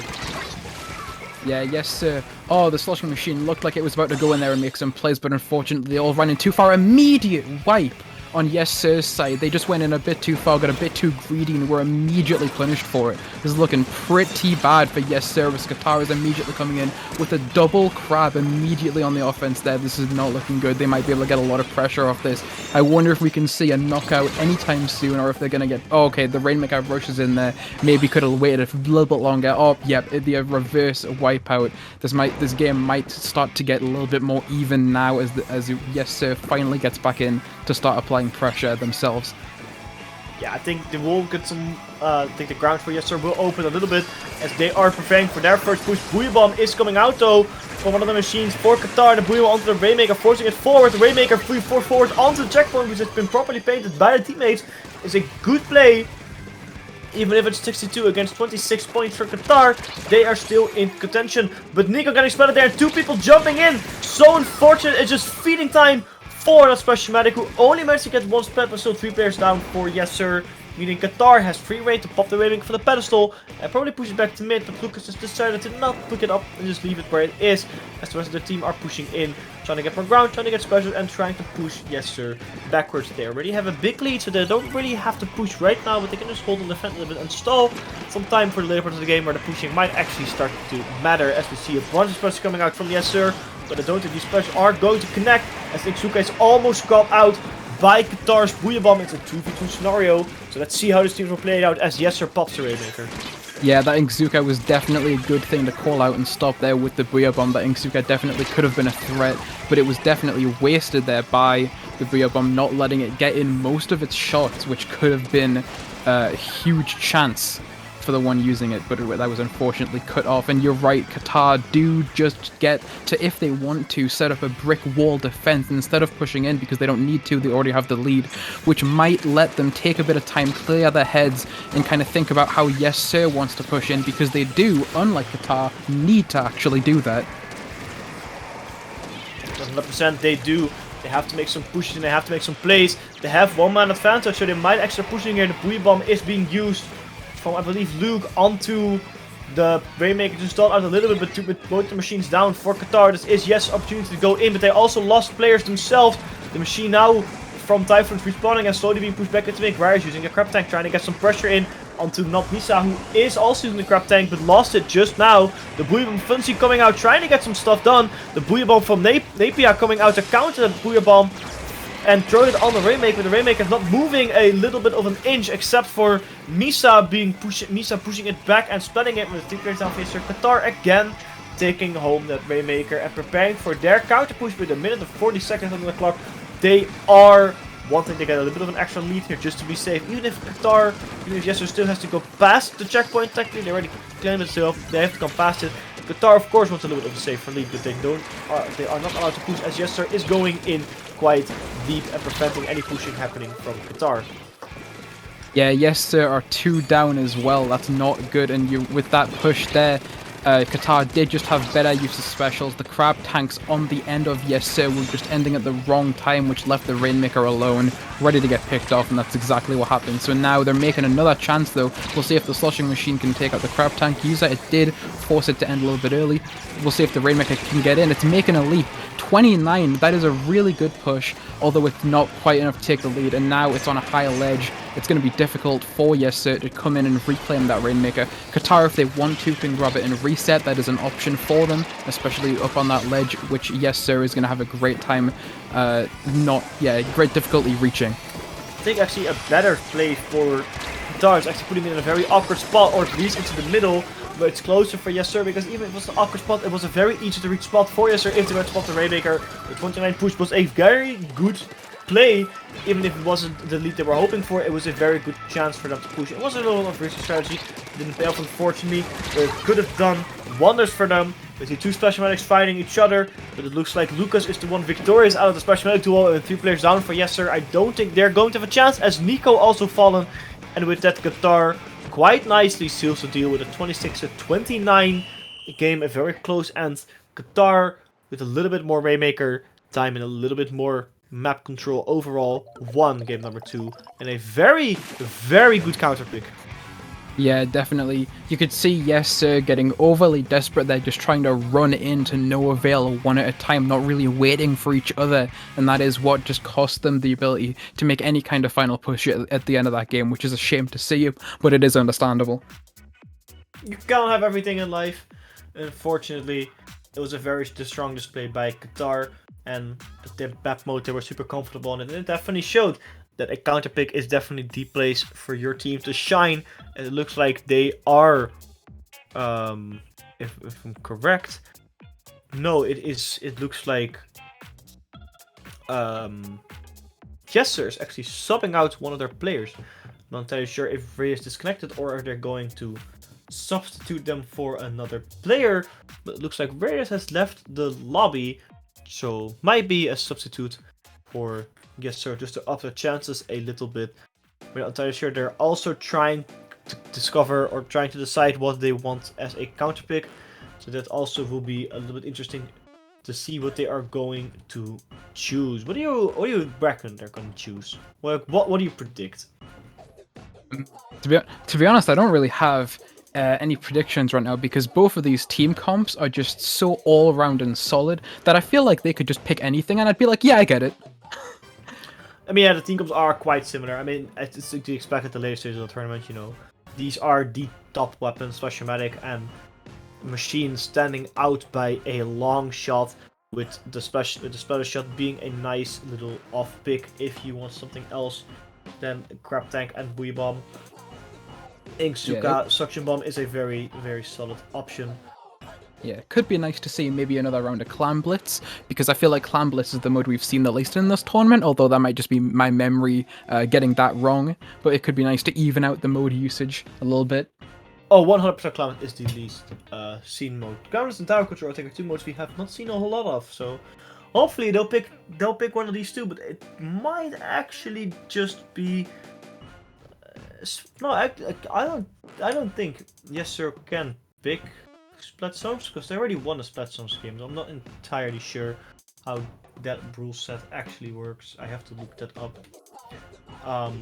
Because I'm not 100% sure how that works. But I think either Splat Zones or Tower Control might be a very good bet for Yessir, as they have a little of a different composition than Qatar, so they can get some advantage of it. But we're still waiting on the last person to join the lobby and a map mode to be selected, so in between. So until then, we'll have to discuss it ourselves and see what we come up with. If chat has some idea what map mode we might see, let us know. Maybe you have some very interesting picks and some interesting takes on the map mode we are going to see in the winners finals of Battling Pool 191. Yeah, definitely. I think you're right about Splat Zones and Tower Control, if they are allowed to pick Splat Zones, being a good pick, because I'm just looking at their comp from the last game. Obviously, double machine with the Booyah Bomb. Booyah Bomb, amazing on Splat Zones. Nelly is amazing on Tower Control, just looking at the tower moving, and just saying no.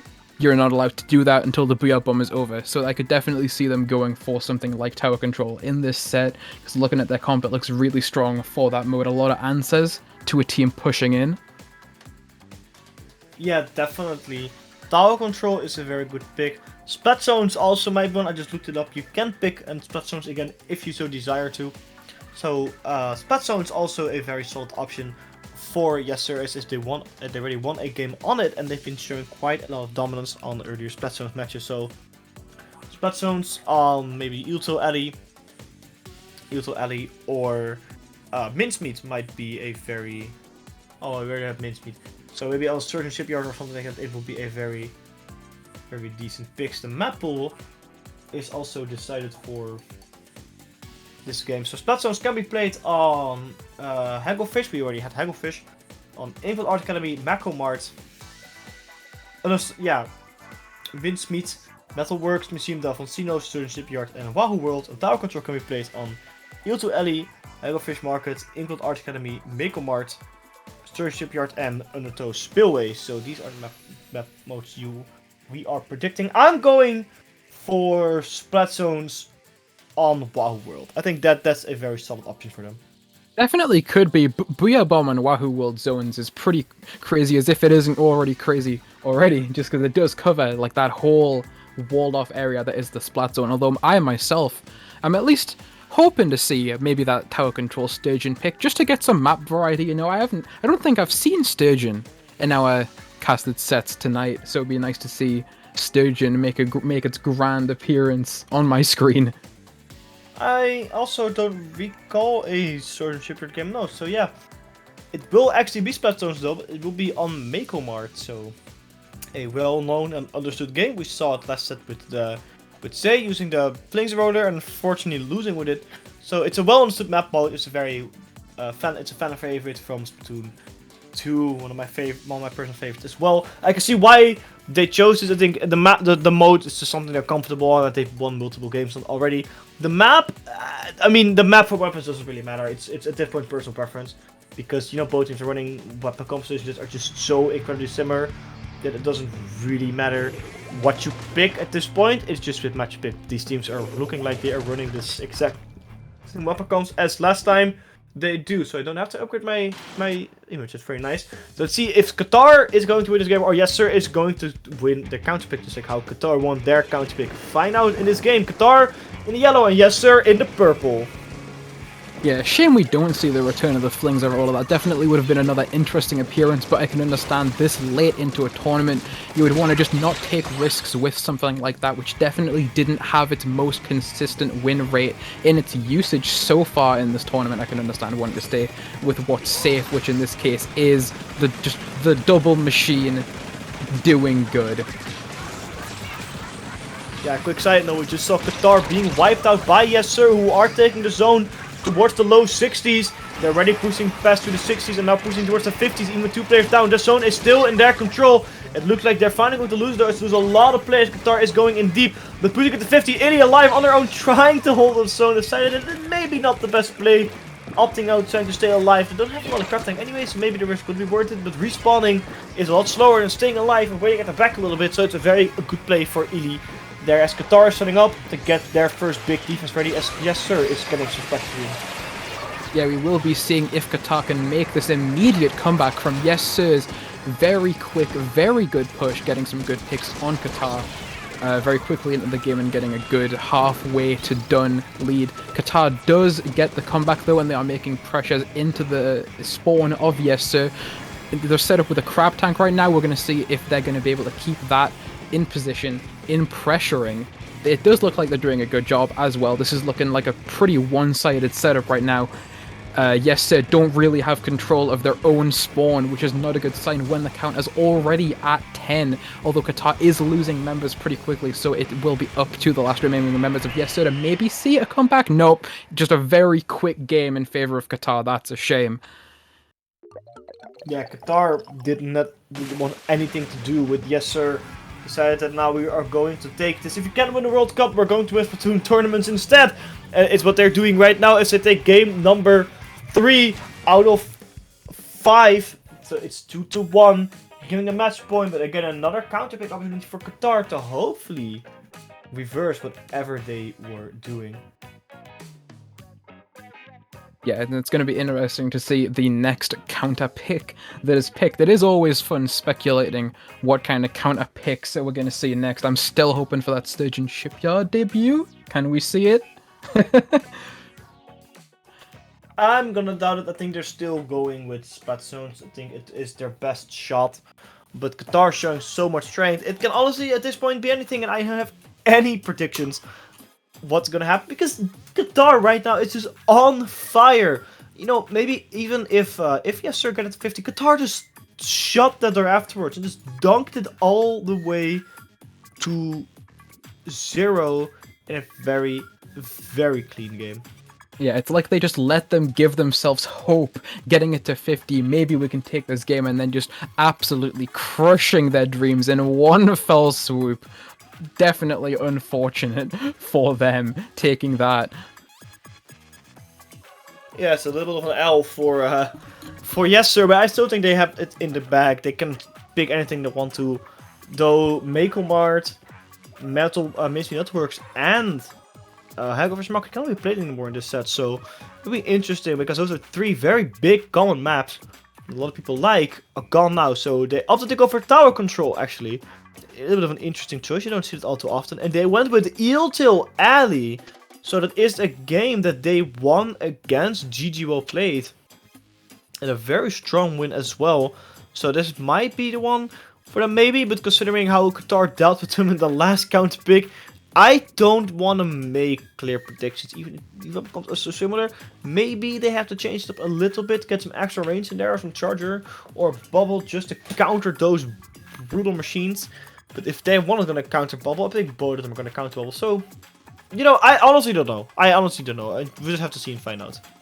Yeah, definitely. You are right, though, about the potential change of strategy, because as you say, as we all know, Bubble, very good on tower control. So in the position that Yessir is in, being in this losing position, they might have to think about these strategies that they might have to slot into their team. Maybe their current comp isn't working. Maybe something about it just isn't going how they want it to. Or maybe they just feel like, you know what, no, we can keep the same thing. We can just need to try it again. Maybe not make some of the same mistakes we did last game. We'll be seeing once the game begins. But this is definitely a chance to see if Yessir can repeat their previous astounding win on this exact same map mode combination. Definitely, it will be match point in this tournament for Qatar. Yes, sir. Having to win 2 games in a row. Qatar only having to win this one. Both teams still rocking the same composition. Because why change whatever works, right? I don't think it was working all too well for Yessir. We're going to have to see how the game goes. It's 2 machines, 2 splash medics for Qatar. 2 machines, 1 splash medic, and 1 splash shot for Yessir here in this game number 4 of Battling Pool.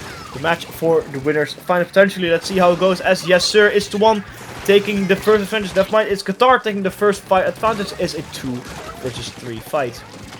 Yeah, it was looking good for Yessir there, with the Inkzuka getting a nice pick, but unfortunately it was I believe the 2 machines that fell afterwards, leading it to not be that great of a push for them in the end, giving Qatar this immediate advantage, which is not what Yessir want to see right now. No, definitely not. Qatar is going in again on the push. They're getting it 63. They got past the first checkpoint and they couldn't get a lot done on the second one. Only a couple points. The buoy bomb now coming out though. For Yessir pushing back a little bit, but they're again down 2 players. The tower is in the middle part of the map though. Lucas almost getting caught by the buoy bomb. 2 players down for Qatar, 3 players down for Yessir. So Qatar is almost free to push here. But everyone from Yessir is respawning and setting up for defense. Nico and Ili just bombing up the area, trying to get the splash. Nico on the left, trying to get a sneaky splat onto Napier, but Napier caught him out and got rid of him. The buoy bomb for Napier now coming out onto the left side, onto the little building, and that might be huge for Yessir because that is waiting for them to finally push in. A big flank onto Funzy. Funzy getting splattered, and now it is Misa on the tower. The buoy bomb preventing them to do a whole lot, but still getting a couple extra points. And the buoy bomb was thrown out, and now it's 21 and counting. Qatar is still going in. Yessir doesn't have any answer to whatever Qatar is doing here. Yeah, that crab tank on the tower was definitely massive.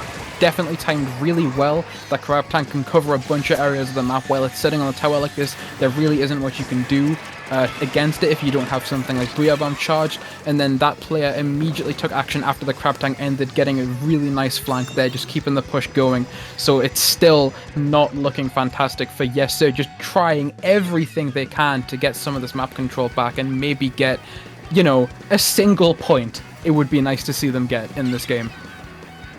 Yeah, definitely, it's a very nice point for them to have.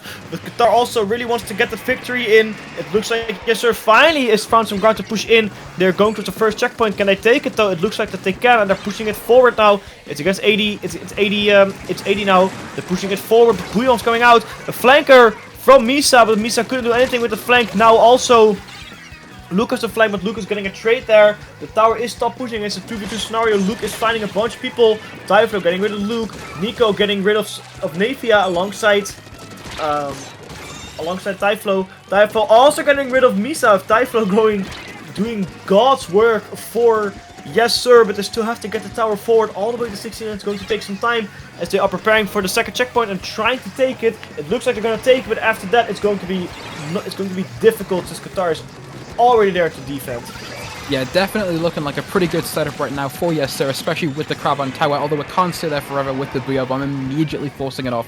Really good special usage. Unfortunately, something I think I'm noticing from Yessir a few different times in this game so far that have kind of stopped their pushes is that it feels like they are getting a little bit too overly desperate, running in a little bit too far while the objective drags a little bit too far behind them, just kind of leaving the team members on their own, ready to get picked off, and it does just kind of stop the pushes that they can get doing. So it might be time for Yessir, despite being behind, just to slow down for a bit, recollect, and then go in all at once instead of kind of holding forward, which has not worked entirely for them so far this game.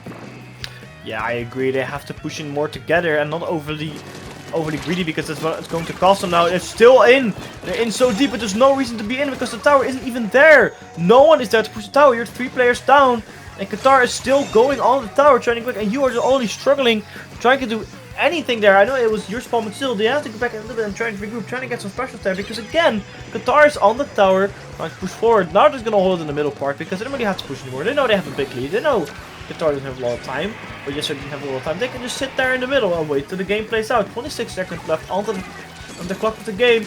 And it is still, again, it's 2 players down for Yessir. It's 3 players down for Qatar though, so maybe this is what Yessir has been looking for. They have specials ready. Yes, there's someone on the tower. People are jumping in, but they don't have to paint. They don't have anything. And with that, Qatar is also going to expose in the last 10 seconds of this match. This is everything that Yessir can do. Hopefully to win this match, they have to go through a full checkpoint and then a little bit further than that. And not even on the tower. And no one is able to reach the tower. What were they doing? The last second, everybody just jumped off, and only a crab tank had replied to try to get on the tower. They honestly threw it. Qatar wins the 4th game, and with that they won the best of 3, moving them on to the grand finals, pushing down Yessir into the losers bracket. Where after this set, I think they're kind of along at this point. Yeah, congratulations to Qatar. Definitely something I noticed, a bizarre play from Typhlo, hopping off the tower in the last few seconds to opt to help their teammates, picking off someone, which ultimately cost them the game because they no longer have that tower moving, and none of them could decide which one of them wanted to give up, putting on offensive pressure to get on that tower, but someone had to do it, and just throughout that whole game, it was, I feel, just the noticeable impatience of the players in Yessir that ultimately cost them that game and the entire set. Yeah, I cannot agree more. Though Yessir also has some good plays. I think that desperation, like you said, was a little bit too much. But I think that is it for us on the mic, Callum, before we leave. First, for me and for Betting Pool, thank you so much for jumping in so last minute. I think you were awesome on the mic, and we'd love to have you on more often, so definitely looking out for more of your mic work. But before we go, where on the internet can we find you? Yeah, hello, you can find me mainly on YouTube. I'm a stop motion animator, and then I just play games like Splatoon just for fun, even though I play a lot of games like Splatoon. Yeah, so I mainly put animations up on YouTube. You can find my Twitter, which is the same name as the YouTube, which is the same name you've been seeing for me on screen this whole time. Although my Twitter is a little bit more desolate as of recently. I haven't been using it too much, but yeah, this was my very first time casting in anything tournament related at all. So I hope I've done okay. I think for the first time you did an amazing job. Thank you so much. You can find me on Twitter at the ____. It's also my same as my Instagram, which is definitely desolated. I think with that, we'll be going on a small break, and our next casters, Sex and Suki. Thank you so much, Battling Pool, for having us. You guys don't leave anywhere, as we are going for the losers bracket. We're going to see who's going to be fighting for that 2nd place. Thank you so much, and we'll be right back.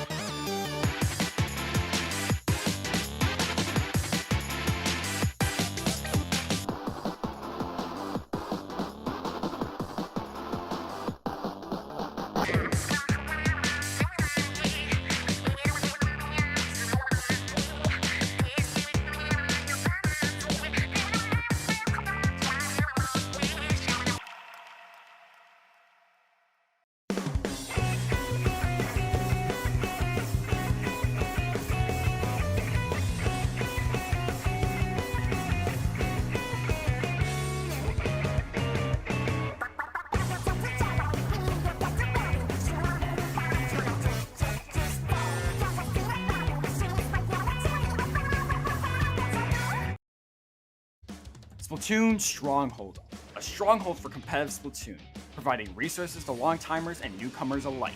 If you're new to the competitive scene or still figuring out how to join, we have a getting started guide and plenty of other resources to help you in your journey. If you are a seasoned veteran, we still have plenty to offer. You can find and join tournaments as well as participate in our Captain Forum and find free agents and teams. Our mission is to make competitive Splatoon easily accessible to everyone. So what are you waiting for? Join the Splatoon Stronghold today!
Yo, welcome back to Paddling Pool 191. I'm Asect, joined here by Tsuki, and we are about to head into this next game. We don't have a whole lot of time here, but yeah, we're gonna play on Clam Blitz Hammerhead. Tsuki, what's your opinion on this map? I think it's a pretty interesting map. It's like very like straight up open. And to be honest, many teams have the chance to actually play a backline like in a strategic way. But yeah, I guess that's it for my opinion, because both teams got ready and we're getting right into losers round 6. And what do we see here? We're seeing a tri-stringer. Oh, this is a very weird time for a tournament to happen. I don't know if anyone else has mentioned it, but we are currently kind of in the void. Patch 2.0 has come out, but the new season hasn't started. We have some patch changes, but not a lot. This is a meta that will only last for 24 hours. So it's good to see that we have that meta coming out. We are seeing double splash on the side of No Mercy, and we are seeing a splatter scope on the side of Mango Hek Mek. Mango, I guess. And 2 down on No Mercy side here. They're not getting into the game like in a good way. Nice is going down here as well. And yeah, we're just seeing people paint a lot to actually build up a push, I guess.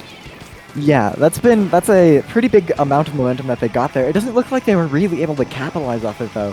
Both teams are kind of just playing neutral and mid, but oh, Mango goes 2 down pretty much right off the bat. That's going to be huge for No Mercy, and they're going to get some room to push in. That tri-stringer is really going to help them kind of just get that chip damage off and get that pressure off. Especially, you can contest their backline from some very strange angles, especially with that crab tank coming out, forcing that charger out of that location if they want to survive. 52 Gal pressuring in mid, pretty far forward.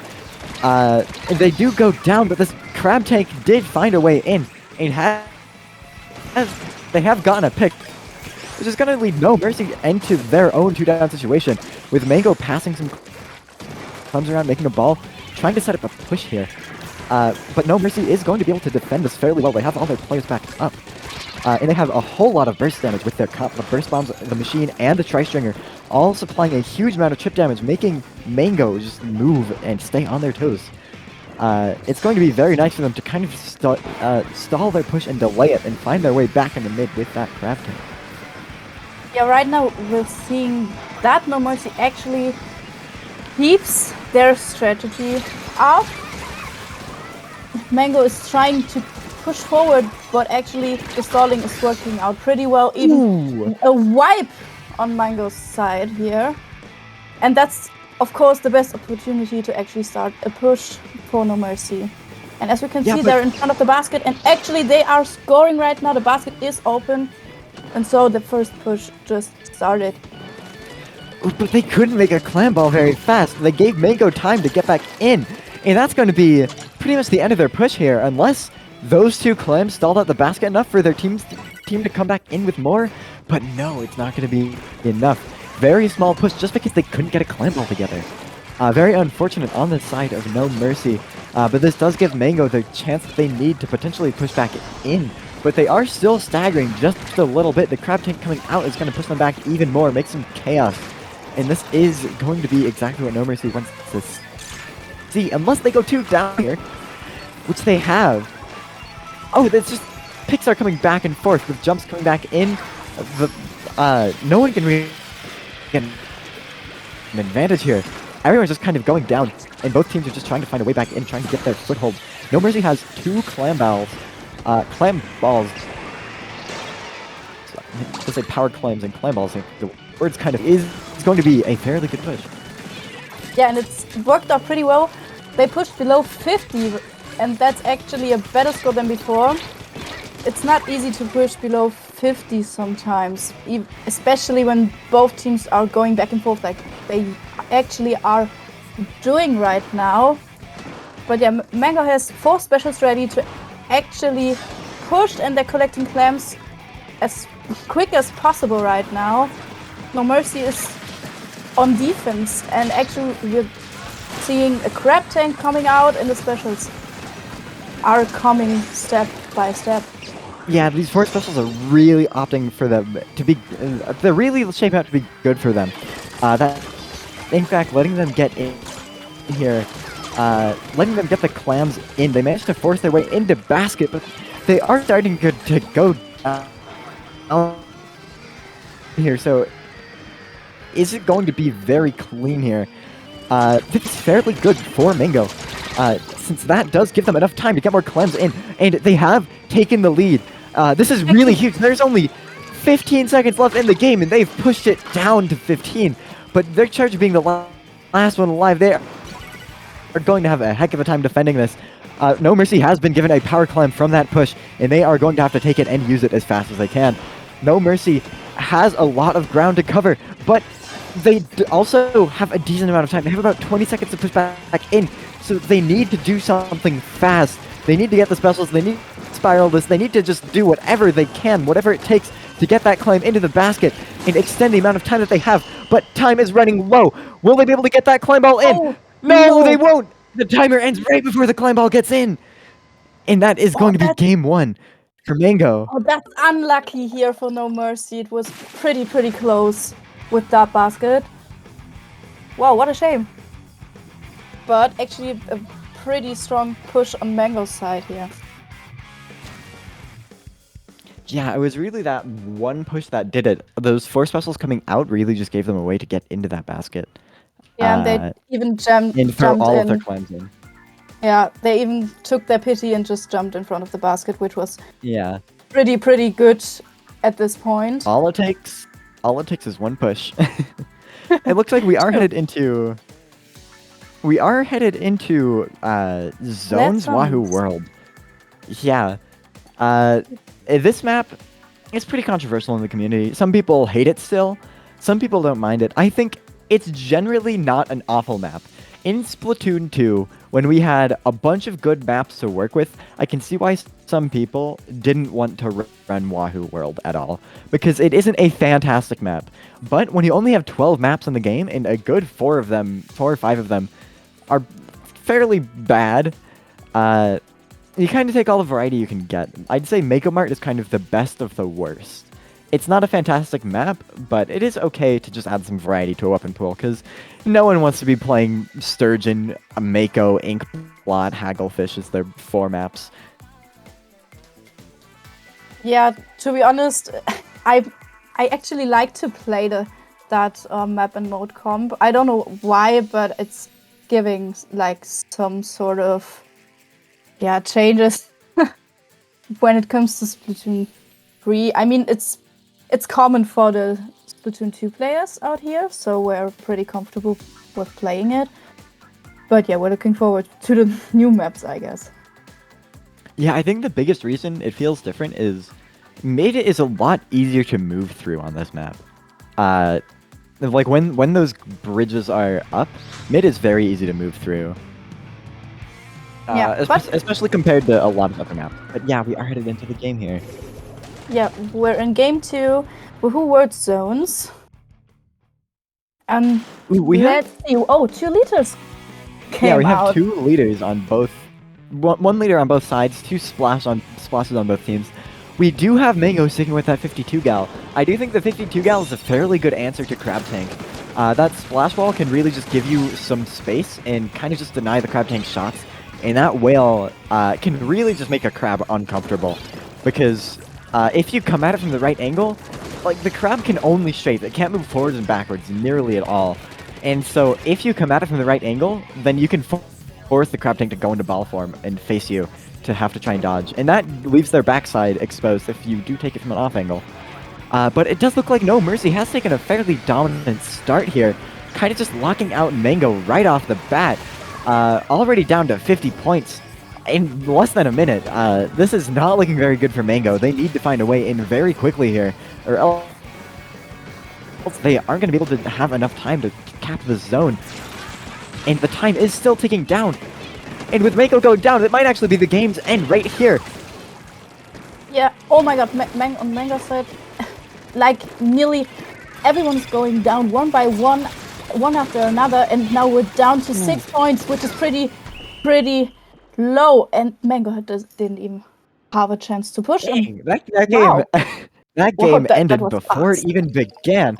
That was just an instant 0 to KO. I was not prepared for that. I was too busy talking about 52-gallon crab tank, and they scored like all the way down to 50 by the time I was done.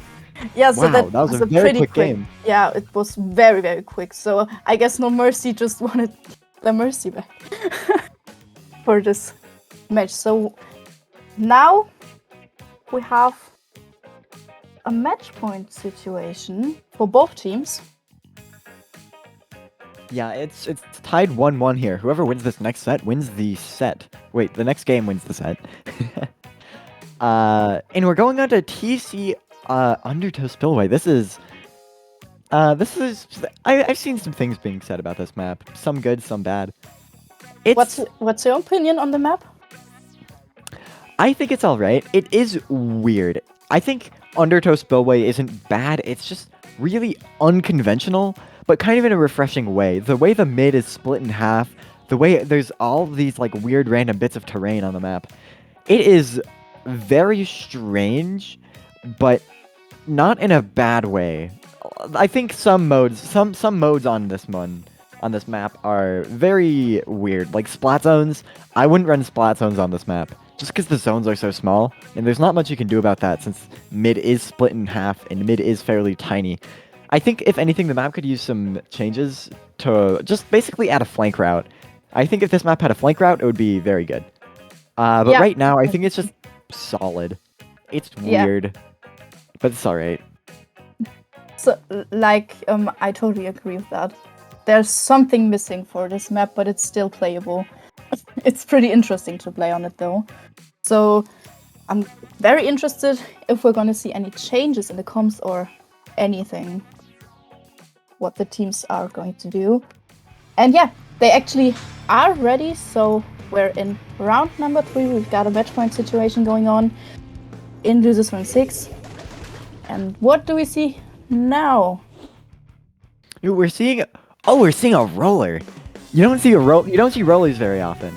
Yeah, like when it comes to Mango Hek Mek, they actually play it on a regular basis. They have like a common roller player in it. Oh yeah, I'm not familiar with these teams, but that is very cool. You don't see that too often around competitive, but I do think it can work, especially on this map. You can just play around ledges so well. You can play around the tower. There's so much terrain for you to kind of sneak and move around. But the crab tank comes out, gets a pick on No Mercy, leaving Mango in an advantage, and they're probably going to push off this as fast as they can. Getting that push, as soon as you get that advantage, you really want to get that push out. If you can take more space in every fight you win, then you can really just outpace your opponents here. But it does look like Mango has gone 2 down to No Mercy, and No Mercy is probably going to get this.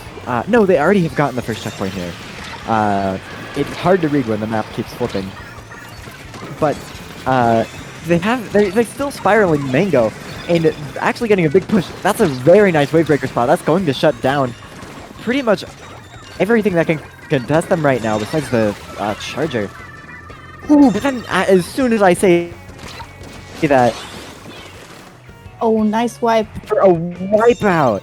This is Mango's chance to take a counter push here. They really just need to push fast. Wipeout it gives you an insane amount of control. It's really just how fast you can set up and how fast you can play off of that control. Mango has gotten control of the tower with 2 people sitting on tower. I think the roller is just trying to get that big bubbler to try and force this next checkpoint here. We can't tell how close they are to it, but when they do have it, that is going to be very strong for them to push through that checkpoint. And the roller is just kind of distracting around, trying to make chaos, while the rest of their team can back off. The push didn't really work out for them. Ooh, and the machine gets a double direct on the roller, I think. And the tower blocks that Booyah Bomb. Unfortunate. But I think this is No Mercy's chance to push back in and continue their lead. They have a very strong lead, though. So pushing back in is not their biggest priority right now.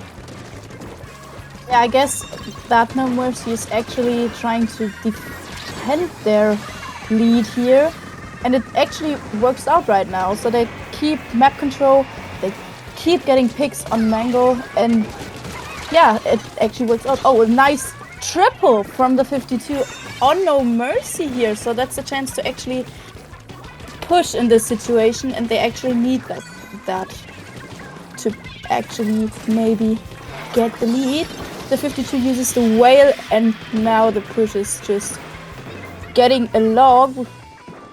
The splash is down though, so there may be problems. Yeah.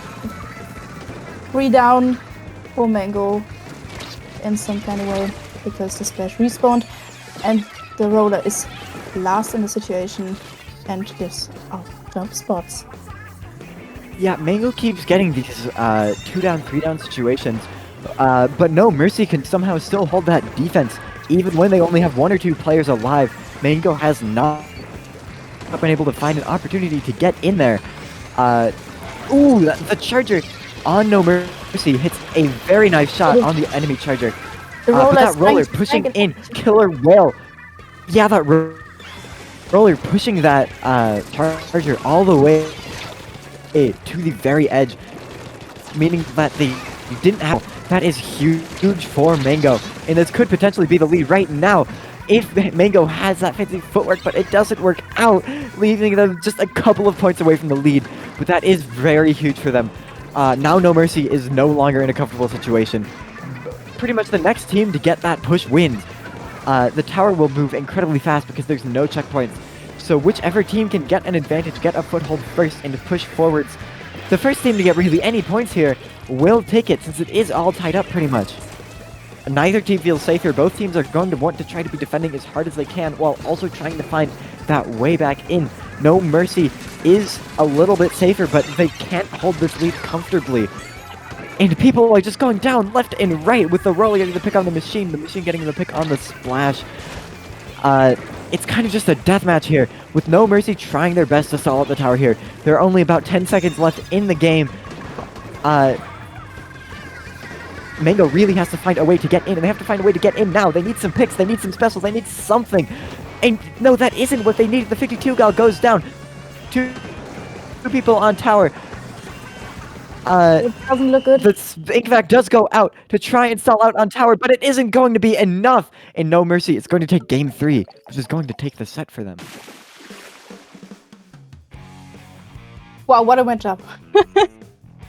Like the last minute was just a back and forth on picks, which were pretty like important for both teams, and actually No Mercy got the advantage in the last seconds of the game. They actually got the very important picks here. Very yeah, that nice. was a very jeez, I can't speak. That was a very close game. Both teams had some very good pushes there, but for a lot of the game, they also had really good defense. It felt like neither team could really break through the other's defense for a decent chunk of that game. And there were really just 2 big pushes. As soon as either team pushed through the defenses, they got those massive, colossal pushes. So it was really just a matter of finding that opportunity to break through and to move up. That's true. It wasn't like both teams actually had the chance to win that matchup. But it was pretty interesting to see how both teams handled the situation. Like, we've got the roller on Mango's side that actually tried to flank as much as possible, while No Mercy actually was able to get the picks here. Pretty interesting. But I do believe we are going to be going for a very short break here as we get into this next set. So, don't go anywhere. We're going to be right back.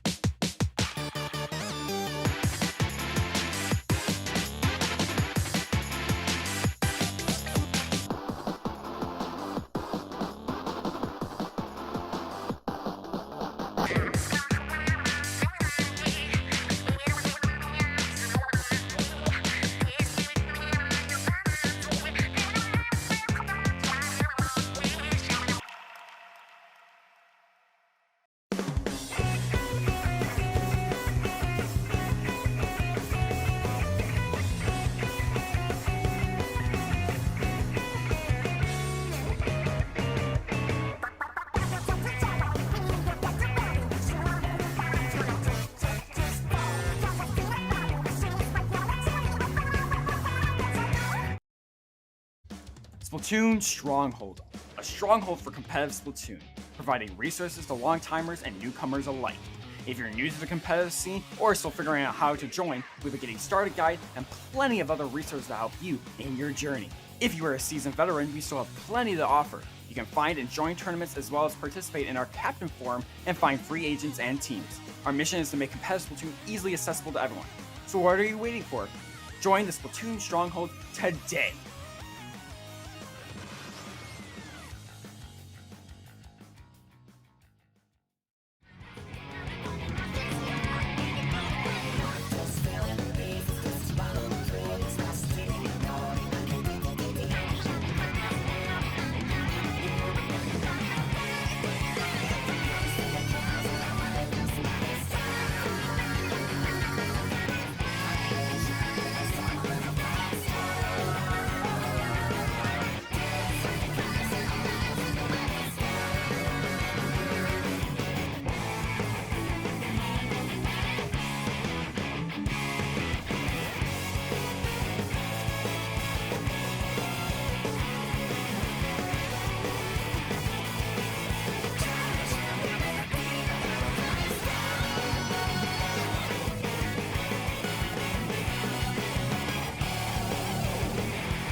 Welcome back to Paddling Pool 191. I'm Asect here, joined by Tsuki, and we are about to get into this next set here. We got the maps up. Tsuki, what do you think of these maps? Yeah, I guess they're pretty interesting. I mean, when it comes to the first one, it's pretty controversial in the community. As far as Ooh, yeah. I actually heard of, but I totally think the first one, yeah, it's okay with Rainmaker. But yeah, Mincemeat. yeah, Yeah. it's pretty Oh, but controversial. we're going in now. So we are going to see what these two teams are playing. Both of these teams we have seen before. Penguin has been doing very well in a lot of Dapple tournaments recently. And oh jeez, we have only one weapon that isn't a splasher machine. Yeah. That is Interesting. that is very interesting indeed. But I do think Inkvac is a very interesting pick here. We are in the new patch, and Inkvac has increased damage. And Inkvac can actually shred a crab tank. If I've done some calculations, I haven't tested this yet, but with the new damage, with the modifiers, on an Inkvac shot, if you hit the core Inkvac shot onto a crab tank, it will completely destroy it, and the actual Inkvac explosion will then take out the player who's using the crab tank. So it can be very good for destroying crab tanks, and I think it's a very nice counter to crab tank in theory. If we get a frontline weapon with Inkvac, I wouldn't be surprised if double back happens. Unless crab tank gets changed. I don't think we will get any weapons with Inkvac that are frontline besides the big swig, which has a wall. But we are a minute into the game, and Penguin is starting to get a foothold on No Mercy. With a very, very risky shark here, gets caught out and absolutely just booking it. The machine gets taken out instead, which is a bit unfortunate. But it is still 3-3, and neither team has grabbed the Rainmaker. It is up on that grate. You really have to have control around mid to grab that Rainmaker, since you are so slow when you're on that grate. So both teams are just trying to vie for control of mid. And it looks like Penguin has gotten No Mercy 2 down, but with that crab tank coming out, they're going to stall out for as long as they can to try and prevent them from grabbing that Rainmaker. It's not going to work, and that Bria Bomb comes out, gets shredded by the crab tank. And that Splash is just trying their best to try and push in and pick that Rainmaker. And the Rainmaker does end up getting picked, finished off by a teammate's Burst Bomb, I believe. And that is going to be Penguin's push stopped dead in its tracks for now. Yeah, that Splash actually did a very great job in stalling the push from Penguin here. And there are the two machines actually went down here, and the Splash also got picked. So that's the chance for No Mercy to actually do a counter push and take the lead in that case. They're close to the checkpoint, and does it work? It actually does. The Splash from Penguin goes down. The checkpoint is broken through. Ooh. But that charger going down is huge there. That charger had an Inkvac potentially to push past checkpoint. But the charger got picked off, which is going to delay their Inkvac by a considerable amount and kind of end No Mercy's push right here, right now. And with Penguin having all of these crab tanks, all of this pressure, it is going to be pretty easy for them to pressure No Mercy out of mid here. But then again, they aren't the ones that are in lead here, so they really don't want to be playing for time right now. Because we only have about 2 minutes left in this game, and Penguin still hasn't broken that checkpoint. So they really want to be able to push through that checkpoint and get the lead, because time is slowly running out. There is still a lot of time for both teams to work with here. But we're starting to get into the point of the game where you might want to start to think about playing for time. That Inkvac comes out, denying that Rainmaker push. They do get the checkpoint anyways, but get picked off by a teammate. And it's just the two machines fighting it in. Both of them pop Booyah. One of them is stuck under the grate though. They get shredded by one of the by the other team. And there was the lead. Oh, Penguin grabbed the Rainmaker and got the lead right under everyone's noses there. So that was pretty important. So someone sneaked through and actually got the lead. So No Mercy have to push here. So there's 1 minute left, and they actually have the chance to push forward. And yeah, they take the lead, which is pretty strong. Oh, wait, how is three down? How is the Rainmaker still alive? Yeah, that was. I was in shock too. I didn't even know how to survive that. But yeah, they did. The tactical squid bag saved them there. When you switch into squid form and back out of squid form, it makes your hitbox change very rapidly, and you do become fairly hard to hit. And you do have a little bit of mobility, especially when you're stuck in enemy ink. It can be the play. So that was really funny. That squid bag there probably saved their life and got them down to 18 points, which is huge. No Mercy can very comfortably hold this here, because Penguin really has to push way into their spawn here. And No Mercy being the one with the backline, they are playing very safe. They have that safety net of the backline being alive, but when the backline goes down, that is not good for them. That could lead into a wipe situation. The Booyah Bomb comes out, tries to pick the Rainmaker, but it doesn't happen. Penguin is 2 down, but No Mercy is only 3 up. Penguin has to fight this. They have to try and take that disadvantageous fight. The Crab Tank comes out trying to get a pick on the machine. The machine goes down, the Rainmaker goes down, and it's not going to quite be enough. If that Charger had died where they stood when they did that tactical squid bag, that would have been lead. But them living there is what won them that game. Yeah, that squid bag actually was a pretty strategic play from No Mercy here. And that's why they actually got the first point. Which is pretty cool. Yeah, and this being a best of 3, that first point is very important. That kind of puts you in a safe zone. You have a 1-game buffer, pretty much. All you have to do is win one of the next 2 games, which sounds like, well, yeah, that's just how best of 3 works. But Penguin can't lose another game after this. So being 1 up in a best of 3 is a very strong position to be in. And I believe we are in losers bracket right now, if I'm not mistaken, and that is why it's best of 3. So we're in losers round 7 right now. So the winning team is going to play against Yessir, that we also saw in stream before. Ooh, is Yessir the winners? Is this the winners finals next after this? The next one would be losers round 8. Oh, okay, I haven't been caught up with the brackets quite yet. But it does, yeah, that loser, okay. I'll learn double elimination one of these days. The bracket still kind of confuses me. But this is very important. If you win this game, then that puts you pretty much one set away from potentially taking the bracket reset, which would be very nice to have, because that means, like, you're still in it here, and you could still win the game. So yeah, Penguin is in a very rough spot right now, but we have seen them do very well with teams in the past. So I wouldn't be surprised if they did get this reverse sweep, kind of a mini reverse sweep. It's not a true 2-3 reverse sweep like you would see in a bracket, in a 5 bracket, or even a 7 bracket, or a best of 7. But we are headed into museum zones. This is it's a fairly standard map, very similar to Splatoon 1 in terms of the map and mode. I believe both zones and museum have barely been changed since Splatoon 1 from the start.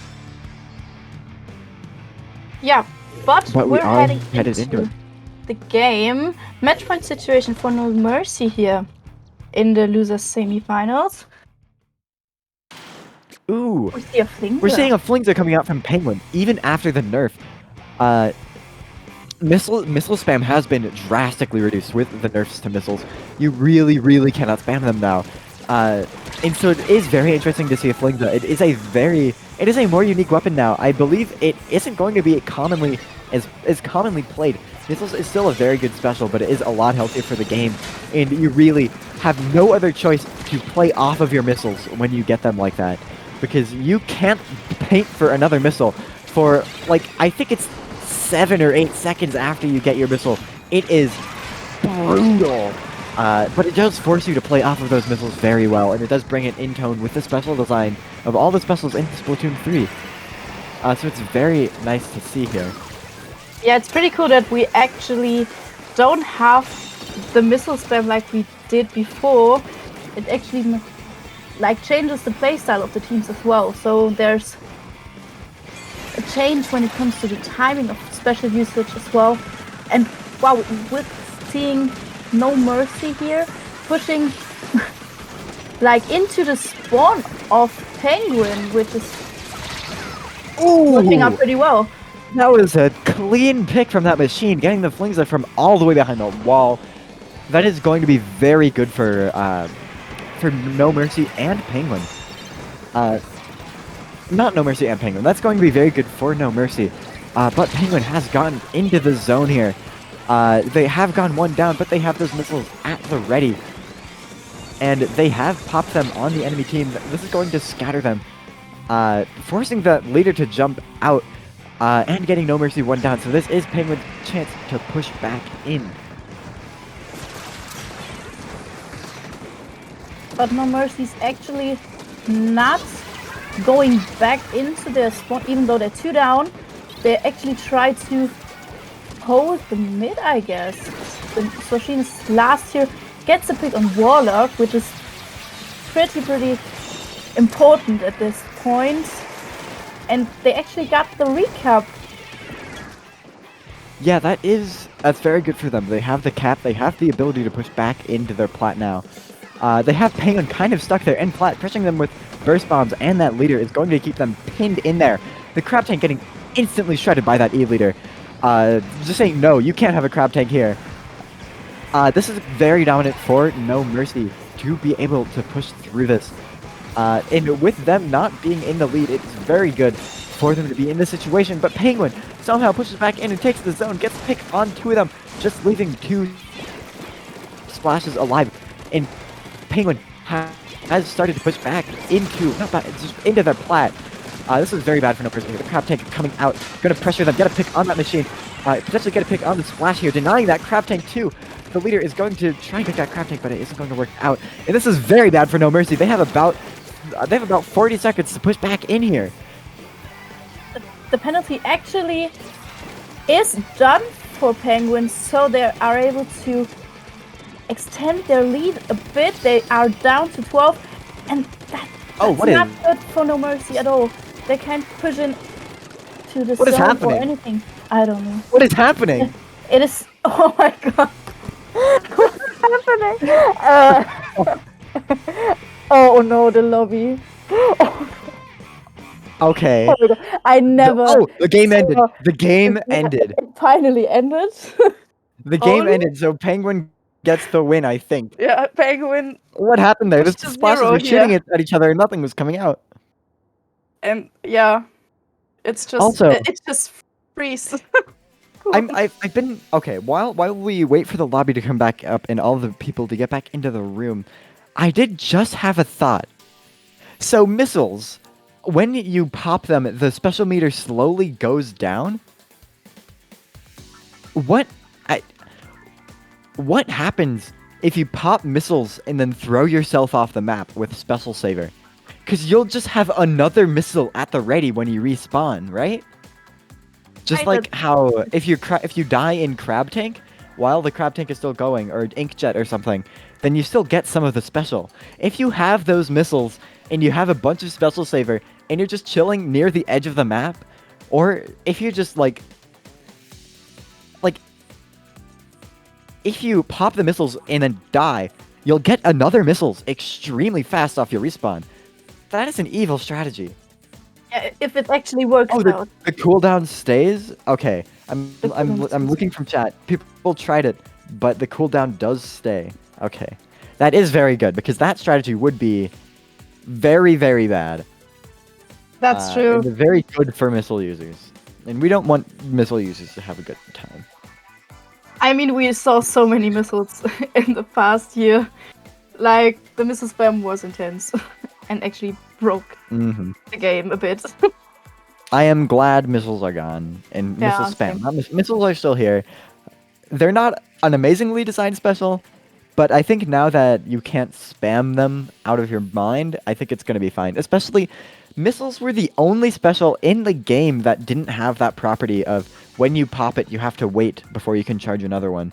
It was we had other specials like that in Splatoon 2, I believe. Just some instant activation specials like Splashdown, Inkstorm wasn't like that. Armor was kind of like that if you could throw yourself into a bomb. But missiles just really stuck out like a sore thumb in the design, especially in Splatoon 3. So I'm really, really glad with these buffs. No, the nerfs to missiles. I do think it is... I think they should have toned Crab down a little bit in this patch, because we are still seeing so much Splash, so much Machine. I think they should have toned Splash and Machine down. Yeah, I mean, you see it in the comms. Like, many teams are using these two weapons to actually play a whole tourney, and they are getting through it. Like, it's pretty sad that you are able to play two weapons, and it works out. Yeah, So but many I'm weapons very interested to see, because Nintendo isn't stupid. They know that machine is a problem. They know that crab is a problem. They know that splash is a problem. And yet, they're confident that these changes they have made will have the ripple effects on the meta that they need in order to push these weapons out of the meta. I'm very interested to see how that works, because while it seems like, well, crab wasn't changed, barely any changes happened in this patch, how could a meta this dominant change that fast? But we've seen, like, this splash meta appeared out of nowhere. The meta shifts very naturally in this game, and I think it's very interesting to see that Nintendo is taking a more hands-off approach on the meta, saying pretty much, you know, yeah, you can... we're not going to nerf anything hard, we're just going to see how the meta changes here. I don't know how good of a, like, decision that is, but I'm all here for it. I'm also very curious to see how that affects things. We are going into game same here. 3. Yeah, On game Clam will be Blitz. Clam Blitz Scorch Gorge. Yeah. Yeah. What can you This is- tell us about the map mode comp here? This is a very interesting map. It's probably the best map of Scorch Gorge. The best mode of Scorch Gorge, I mean. It is very... It's pretty open, and you have those ramps to push up to the basket from mid. And that, like, pillar on the top of mid is also a very interesting spot to hold control. I'm also not sure. I forget if Clam Blitz has any grates running off of that top mid. I know that Splat Zones has those grates. And I know that another mode has those grates going in another direction, but that might be Rainmaker. It could be Clams as well, though. But it's still a very interesting map, very open. If you can initiate that spawn camp situation, it's very tricky to do that, but when you're in that situation, it is very weird because going out of spawn does have a slight uphill slope, so it feels very strange pushing out of spawn. I don't think it is terrible, it's just kind of refreshing. Oh, we're seeing another stringer here! Yeah, finally seeing that stinger again. I mean, it's very good when it comes to painting and stuff, so I think it's a good choice. Yeah, Stringer is a very similar weapon to Explosher. We see a lot of Explosher in Splat Zones just because of its ability to paint the zone from really weird angles. And I think Tri-Stringer is the perfect, like, complement to Explo, because anyone who plays Explo doesn't really have a similar weapon to run in something like Clam Blitz or Rainmaker. Or Tower Controller Rainmaker kind of works on Clam. But Tri-Stringer kind of has the opposite. It can pressure. It has that stopping power. It exchanges paint in terms of having a little bit more killing power, a little bit more influence on the pace of the game, which is exactly what you need in modes like Rainmaker, Tower Control, Clam Blitz. But while I've been yammering along about Tri-Stringer, we have been... No Mercy has gotten a very small push in. Just a single Clam Ball in. Not a huge push, but for the first minute of the game, it is fairly quick for them. But we see Penguin does have the tools that they need to make a counter push right now. If they get the picks here, they have the cleanse and they have the specials, but they are not going to get those picks, and they are in fact going to be the ones getting picked off. The stringer goes down on No Mercy, but it is not going to be enough for them to get that advantage, and they are going to be pushed back. And that Crab Tank doing Explosher things, getting that pick on the Flingza is going to be very, very strong for No Mercy to get in there. That's going to shut down their missiles. That's going to let them get in without having to worry about those missiles coming out. And Penguin does have a couple of specials left to defend this. That Bria Bomb is going to come out. Pressure that Crab Tank. Whale is going to come in and finish that Crab Tank off. That is exactly why Killer Whale and Bria Bomb are both very strong against Crab Tank right now. And No Mercy is going to get their second ball in. But the push, yet again, it looks like it's not going to amount to much. This is very strange. Usually, like this high up, you don't see very many of those very short pushes. That's mostly a thing you see in solo queue, getting those very small pushes in, but No Mercy hasn't been able to set up. Penguin has just had a very rock-solid defense, even when they go down. It is very, very good for them here. And those missiles coming out from Penguin is going to give them a chance to scatter No Mercy and find a way in. The Stringer doing their best to pressure, but that Whale comes out, but it's a little bit... It's not going to quite be enough. It's going to push them out of the basket, though, which is going to let their Splash take control of that. But Penguin is already in their spawn. They have some follow-up, actually, which is pretty important. They're down to 50 already, so we have a pretty good coordinated push from Penguin. And they won't stop. They keep the basket open and actually got the pity in there, which extends their lead down to 9. Ooh. I think they got a little greedy there. That Flingza really should have stayed back, stayed alive.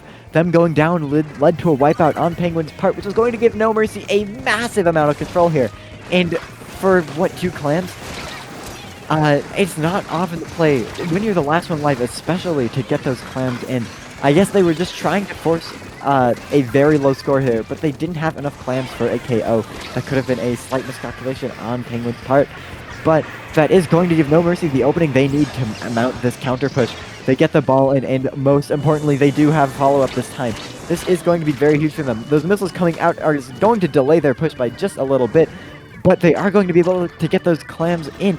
All they really need to do here is get that clam ball in, and they're going to be in a very comfortable spot. But with the splash going down, and the bow going down, and the machine going down, the splash being the last one alive to defend this, it isn't going to happen.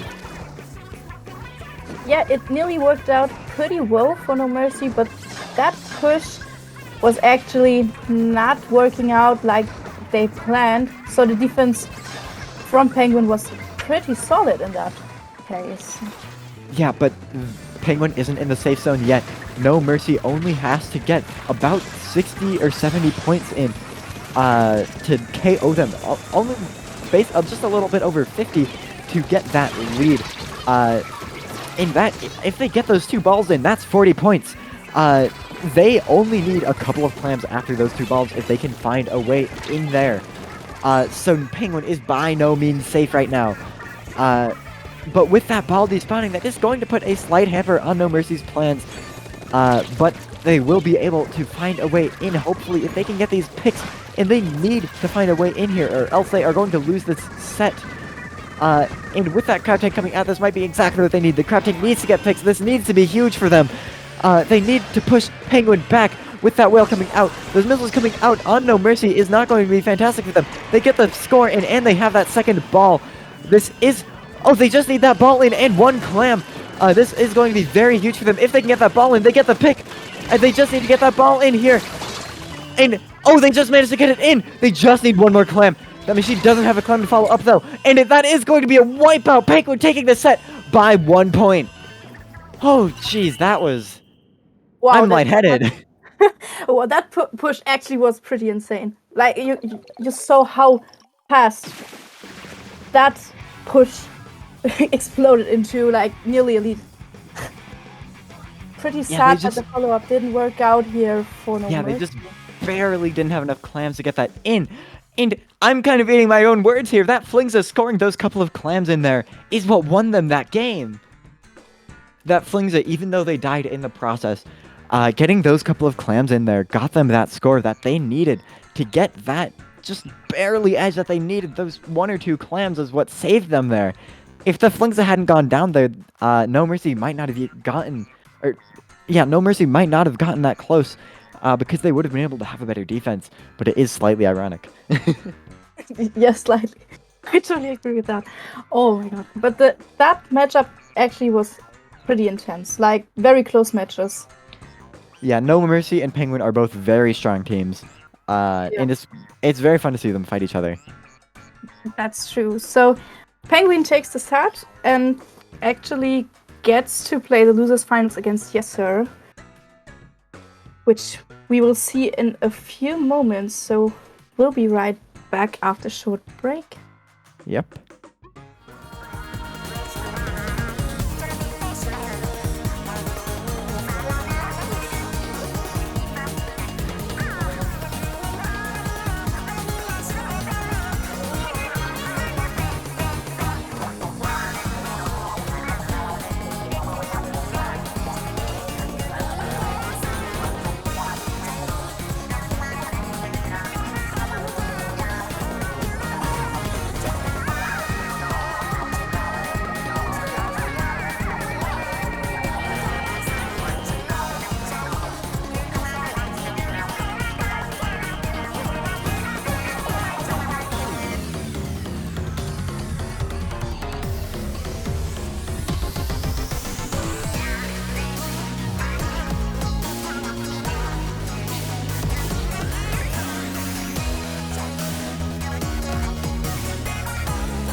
and welcome back to Paddling Pool 191.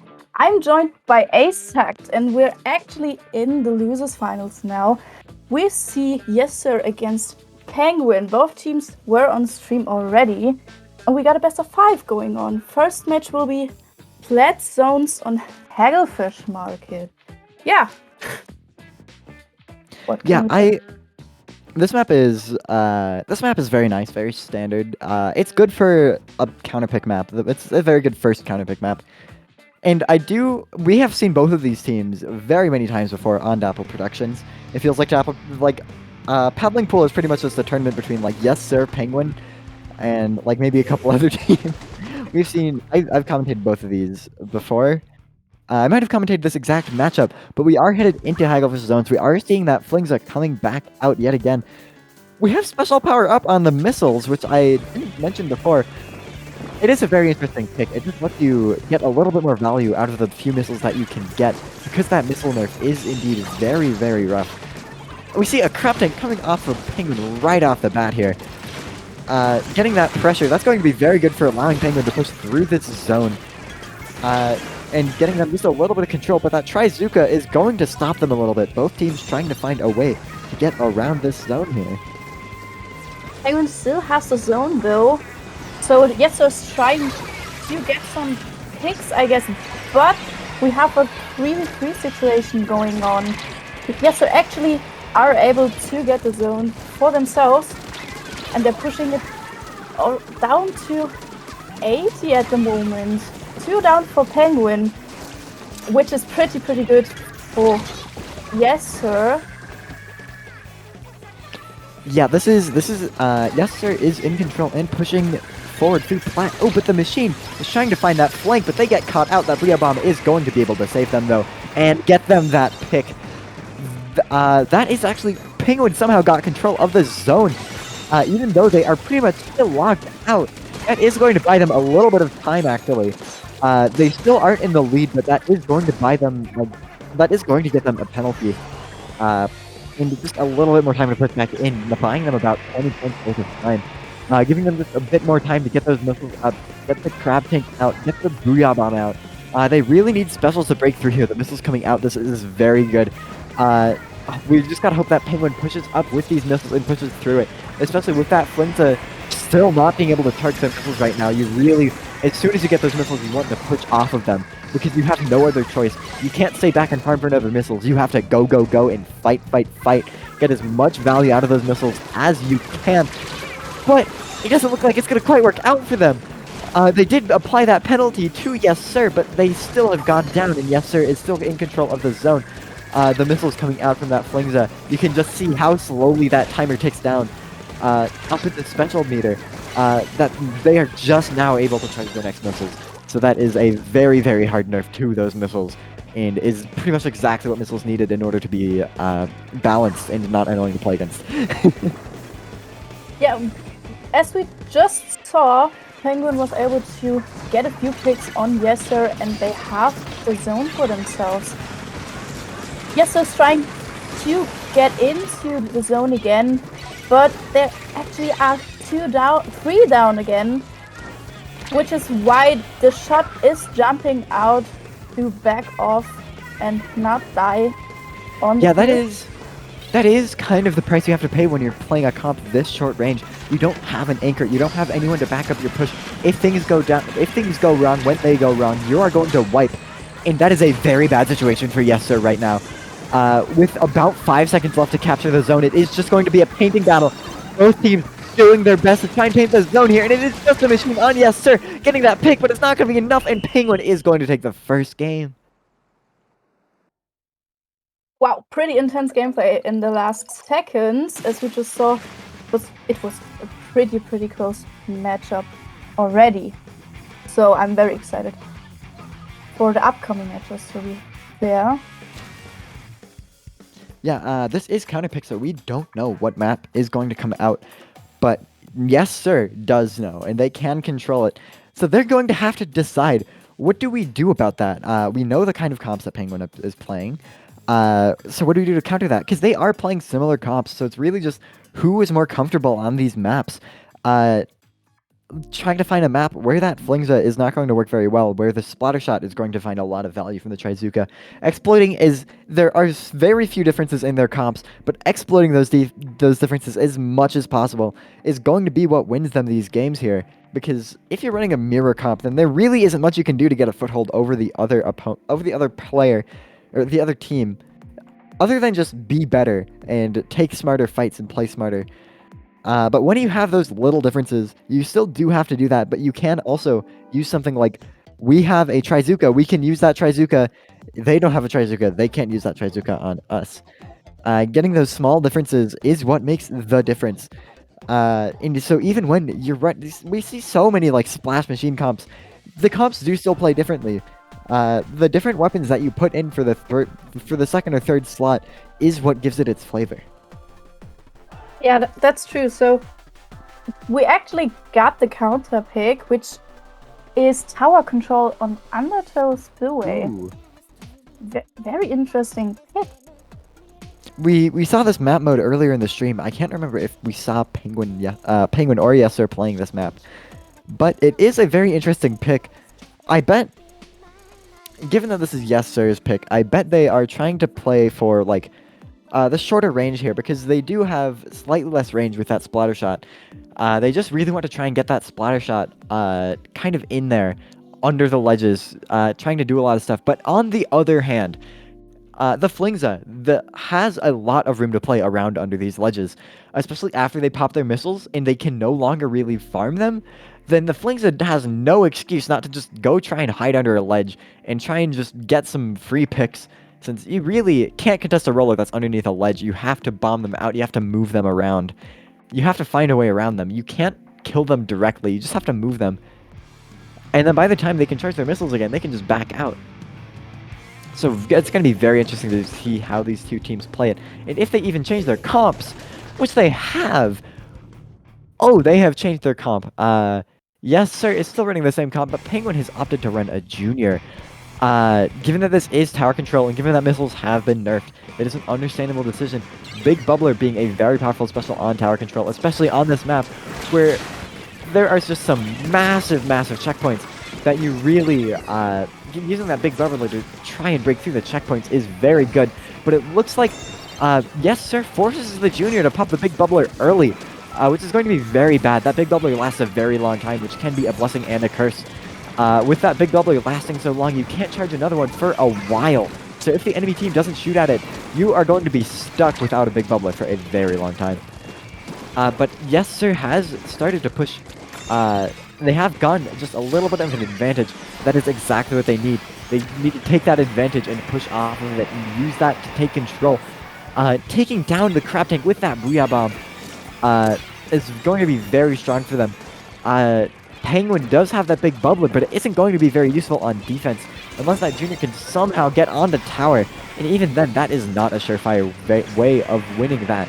The Big Bubbler does come up there, trying to provide a safe haven to defend from, but it just gets shredded by that Booyah Bomb. Crab Tank comes out as well, but it's just getting moved by that Booyah Bomb as well.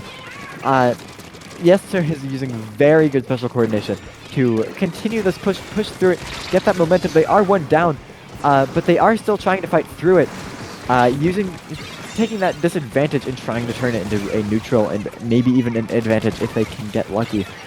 Oh, that's the shot getting a pick on someone I didn't even see, and then getting picked off by Bomb promptly.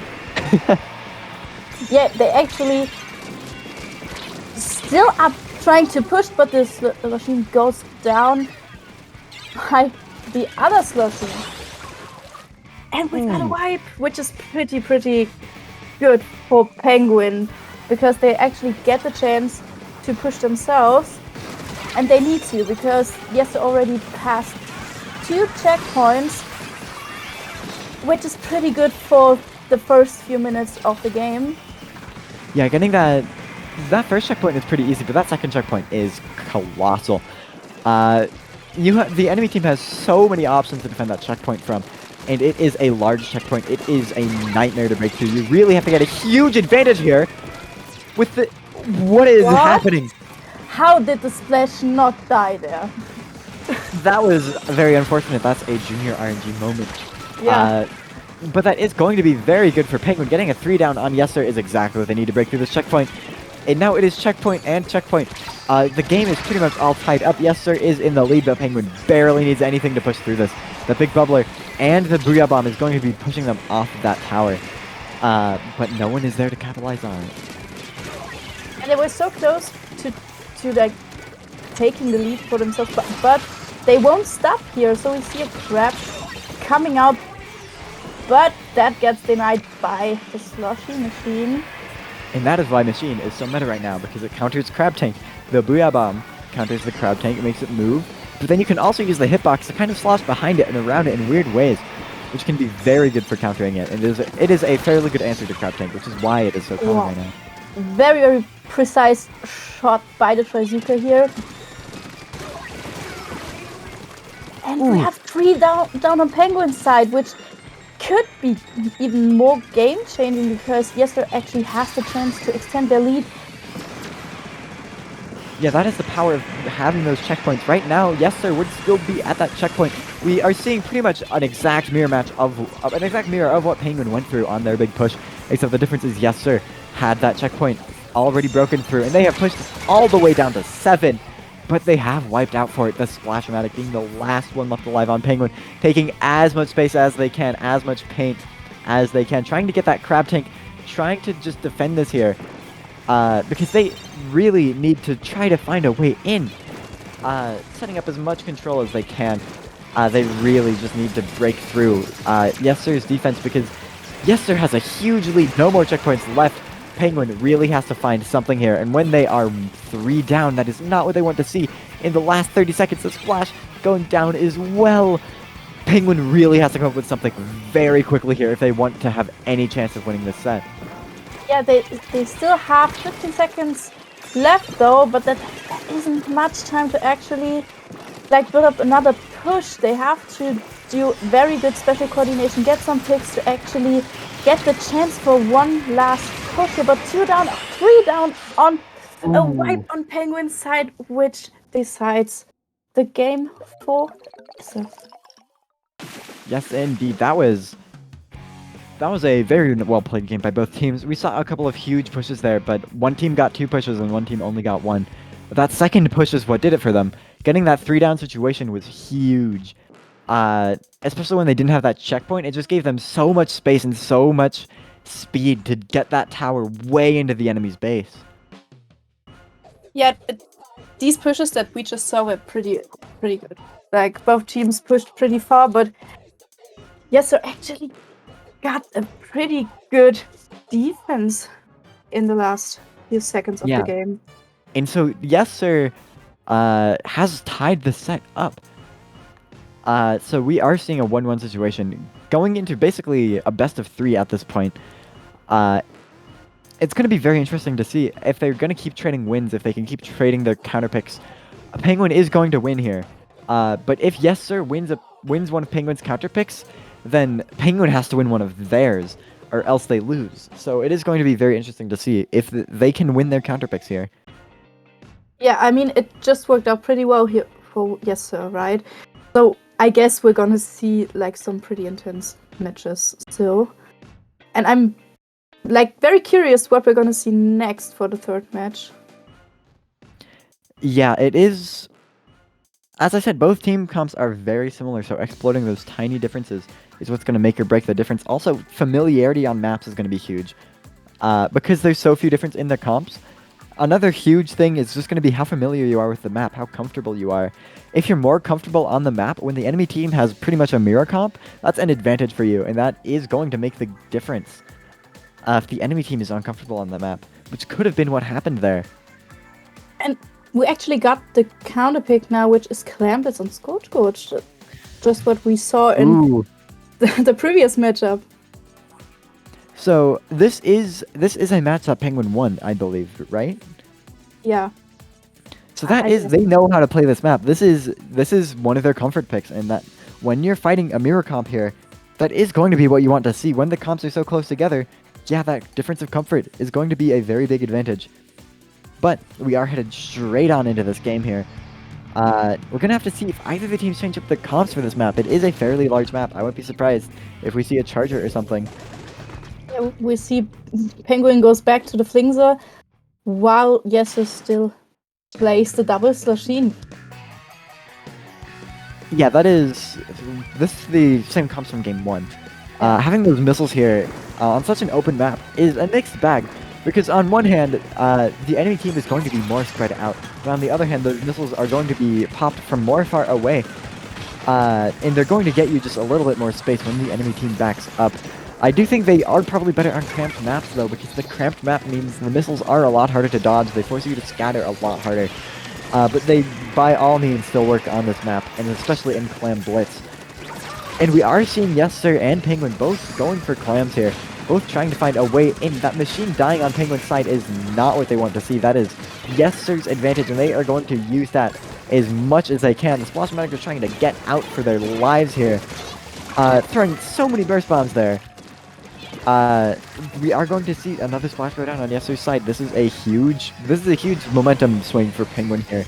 They're going to have to play off it, though. If they don't play off this momentum, then they aren't going to be able to capitalize on it. Ooh. And that machine getting that pick is going to put the nail in the coffin for their momentum. It has seemingly returned back into neutral, with both teams kind of just trying to find another advantage. Penguin got that advantage, but they couldn't quite capitalize off of it. Yeah, both teams are going back and forth when it comes to picks and map control. The specials are being used in random places of the map right now, but we still see like a 3v3 situation. Both teams aren't able to push right now because they actually trade off a bit. Yeah, both of these teams have fantastic defense, which is why both of them are having such a hard time pushing, especially on a map like this where it can be kind of tricky to get into that basket area. Like we've seen on other games, it is very tricky to get a large push going on this map. Just because of the way, the baskets are pretty far back here, and very easy to defend by the enemy team, so you really have to get a huge advantage to push at all here. But it looks like they almost got that push out, but the Booyah Bomb comes in and gets 3? No, Wow. It only gets 2, but Yessir has gone 3 down. Which is going to give Penguin a huge amount of space, and this could be exactly the amount of space that they were looking for. To be honest, that defense was pretty insane. Like, yes, it was so close by the basket, and we see the splashes pushing forward. Flingser is last here, but they don't have a big clam. Ooh. Yeah, Yessir doesn't really have enough clams to push. They're trying to pass around clams, but it's not going to be fast enough. The machine can't actually grab those clams. Oh, they got the clams, and they are going to score that ball in there. The crab tank covering for them, getting Penguin off of the basket. And Yessir, the rest of Yessir coming in with a couple more clams, going to be able to get some extension on this foot, get some relay in. But those missiles are going to screw them over here. That tight space near the basket is really where the missiles shine on this map. Just because if there are 2 or 3 players near the basket, then you're going to be able to target all of them, and they're going to be very scattered there, because there is not much places. There's not many places to move when you're right there. Yeah, but just as we saw, Yessir pushed down to 62, which is pretty decent for the first push, but we only have around 1 minute left for Penguin to push, but they actually go down 1 by 1 right now. So Yessir is trying to build up another push. The Booyah comes in, and they actually are opening that basket again and pushing down even more. We're down to 40 already, and there are only 2 people left on Penguin's side, which is pretty bad for them. As we see, the push is down to 28, and there's still some follow-up. Yeah, this is very good. Even just those couple of clams, getting time for their machine to get those in. They only need about 6 more clams left. The 3 clams coming in, trying to get that jump, but it wasn't enough, and that is going to be a wipeout. We're going to have to see if that lead of 16 will hold, because that wipeout is going to be very big for Penguin to try and get in here. And they really do have to get in here, because if they lose this counter pick, that is very bad for them. That means that they have to win another one of Yessir's counter picks. Which is not the easiest thing in the world. They're passing around clamps, trying their best to make a ball here. The machine has 7 clamps, 8 clamps, barely scraping together a ball right before the overtime hits. But, that Trizuka is going to absolutely demolish that ball. All Yessir has to do here is just continue to shoot at that ball, hold it, and it is over for them. And that is going to be game 3 for Yessir. That Trizuka shot was pretty insane. Just want to mention that. So we just saw that Penguin didn't even have the chance to push in that case. So we just saw pretty good defense by Yessir. Yeah, not a single. Penguin couldn't get a single clam into their basket. That was rock solid defense by Yessir. That is very unfortunate for Penguin. That is not what they wanted to see here. Because now they have to win these next 2 games, since they are 2-1 in this set. Yeah, if you play in a team and you aren't able to get the points at some point, the mindset may shift. That could be pretty common for some teams. Like, Penguin shouldn't lose their mindset right now, just because they need to win these next 2 matchups. Yeah, that is going to be pretty demolishing for their mental. But these teams are high level enough that they probably are past that. I don't know how much it'll affect them, but getting 2-1 in this set in losers finals is very, very stressful for them. Because they have to win both of these games, and they have to win their counterpick and then win Yessir's counterpick. They can decide their own counterpick, but Yessir gets to decide that counterpick. So they can't even plan for that yet. So they really have to just do their best here. Yeah, and I think that both teams are pretty experienced here, so they actually still see eye to eye. You know, they know what to play, I guess, when it comes to comms. But Penguin needs to decide what strategy they're gonna choose for the next game. Not even only the map mode comp, but also when it comes to